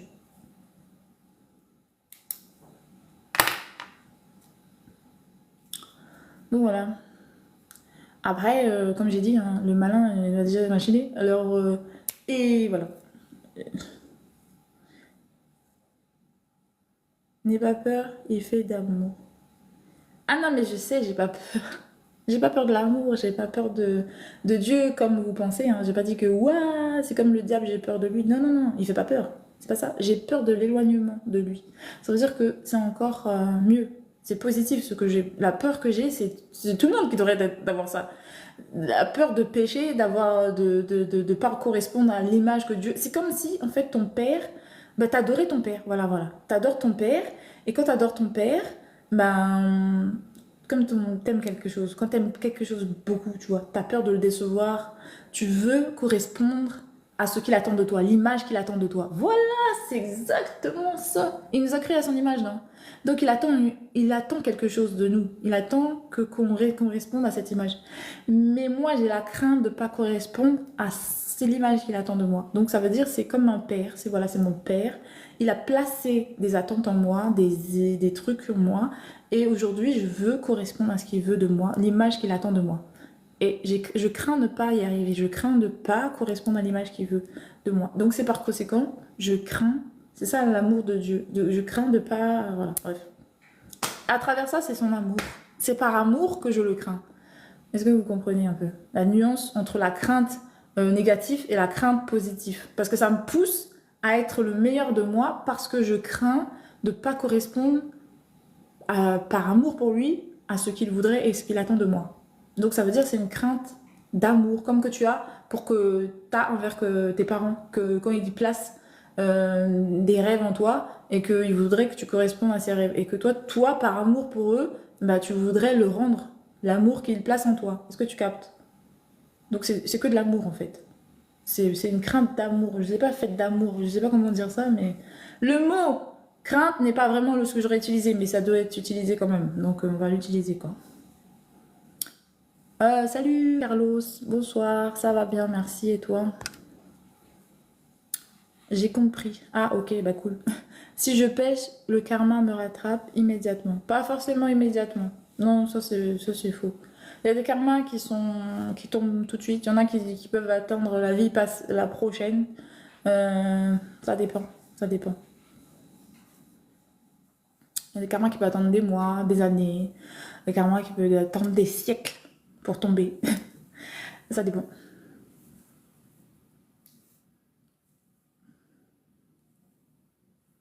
Mais justice sera faite. C'est pour ça, les justes. Alors, c'est pour ça que dans la Bible, il est marqué que le Seigneur rit des justes, enfin, rit des méchants parce qu'il sait déjà la fin qu'il réserve. Ça veut dire que, quel que soit le temps qu'ils vont exercer ce qu'ils font, il y a une fin qui est déjà disposée pour tous. Même si le karma n'est pas tombé aujourd'hui, à la fin des temps, il sera tombé. Ça veut dire que ta fin est définie, quoi. Tu as déjà choisi hein, ta fin. Donc, karma ou pas karma, pour moi, c'est la même chose. Vu que l'âme est éternelle, je pense que ton tourment, tu l'as compris. Et vaut mieux prendre le karma, j'ai envie de te dire, parce qu'au moins le karma, ça peut te permettre de te reprendre. C'est encore une chance. Vaut mieux avoir le karma, je pense, qui tombe, que d'avoir la fin des temps qui arrive sur toi et que t'as raté ta chance de te repentir.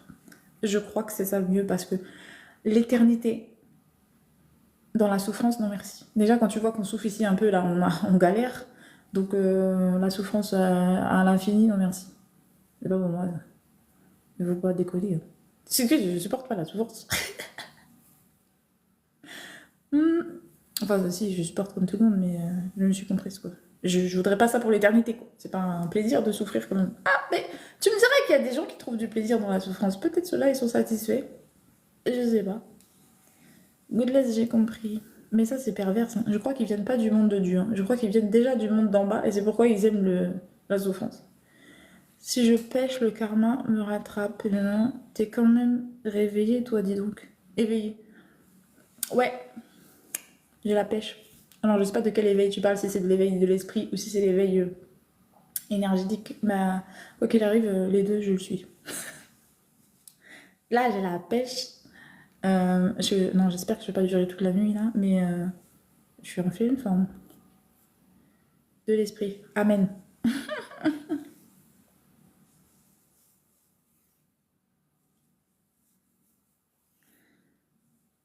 Ah, j'ai chaud.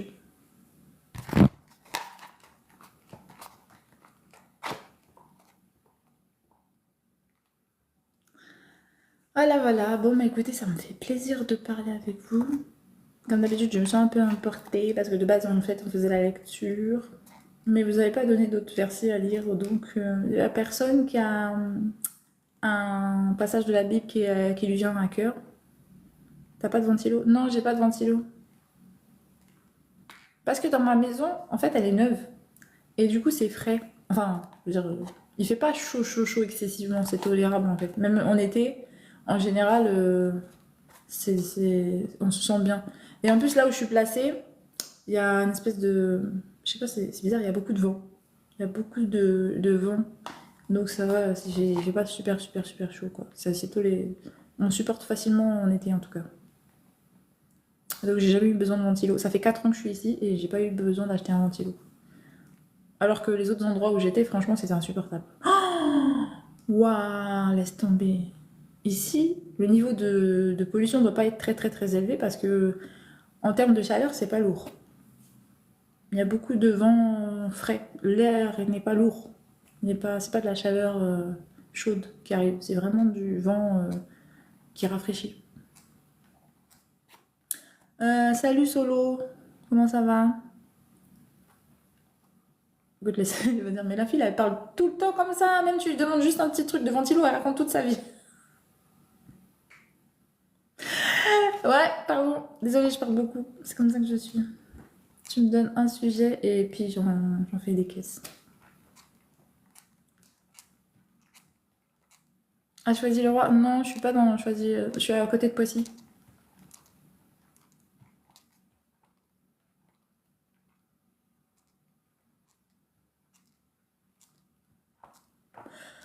Tu vas bien, ma chérie? Je vous ai dit, chérie de quelqu'un, c'est pas votre chérie. Il faut pas appeler ça. Nada, hein. Bon, merci, bonsoir. Comment vas-tu, user?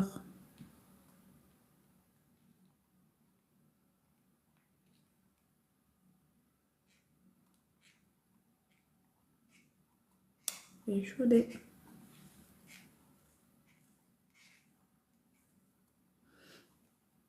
Allez, mais j'ai faim. Il est 22h35. Je vais manger, moi. Je vais me faire à manger. J'ai faim, là. Tu me plais beaucoup. Amen. Je sais pas quoi te dire, en fait.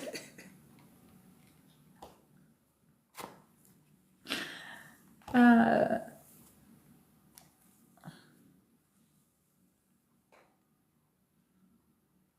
pardon. Ah bah là, je commence à fatiguer, donc c'est bien. Ça veut dire que c'est bon signe. Je vais devoir vous laisser. Je pense qu'on a déjà lu le chapitre 91. Bah, que Dieu vous garde cette nuit. Que Dieu vous bénisse. Je pense pas que je vais reposter de vidéo là. Non, non, j'ai la flemme, je vais pas tourner. Je sais pas, d'habitude, effectivement, même s'il est tard, je tourne des vidéos, mais là, je sais pas, je vais voir. Enfin, je dis ça, mais je sais pas, je vais voir. Passe une bonne soirée, Marie. Merci, Godless. Bonne soirée à toi aussi. Que Dieu te garde et te bénisse. On va te reposer. Bonne nuit. Merci. Bonsoir, ma puce. Bonsoir, maman. Ça y est, tu vas dodo? T'es fatiguée? Il est 22h36. T'es KO.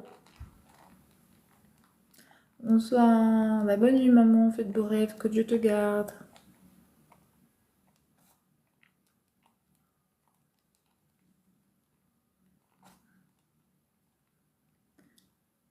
ma vie d'Alou.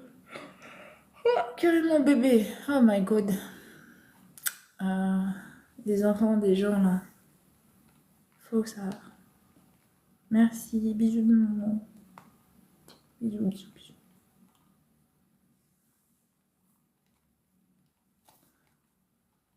Et eux, enfants des gens là. Faut laisser un bébé, chéri. Hey. J'ai pas tout ça d'intimité moi avec vous.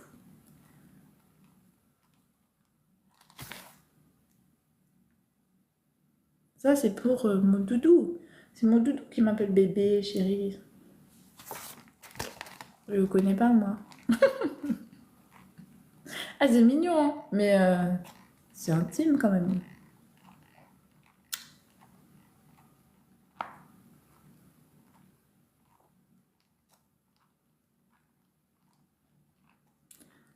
Voilà, voilà. Bon, bah écoutez, passez une très bonne nuit. Que Dieu vous garde. Moi, je vais faire dodo ou pas. Je sais pas encore. Parce que je me connais. Je dis ça, mais allez savoir ce que je vais faire. En tout cas, ça m'a fait plaisir de parler avec vous. Comme vous avez pu le voir, j'ai rayonné à travers à travers notre échange. J'aime beaucoup partager, parler, discuter avec vous. C'était cool. Merci beaucoup. Maintenant, je vous souhaite une très bonne nuit et que Dieu vous garde. À demain peut-être. Je sais pas encore. Ciao.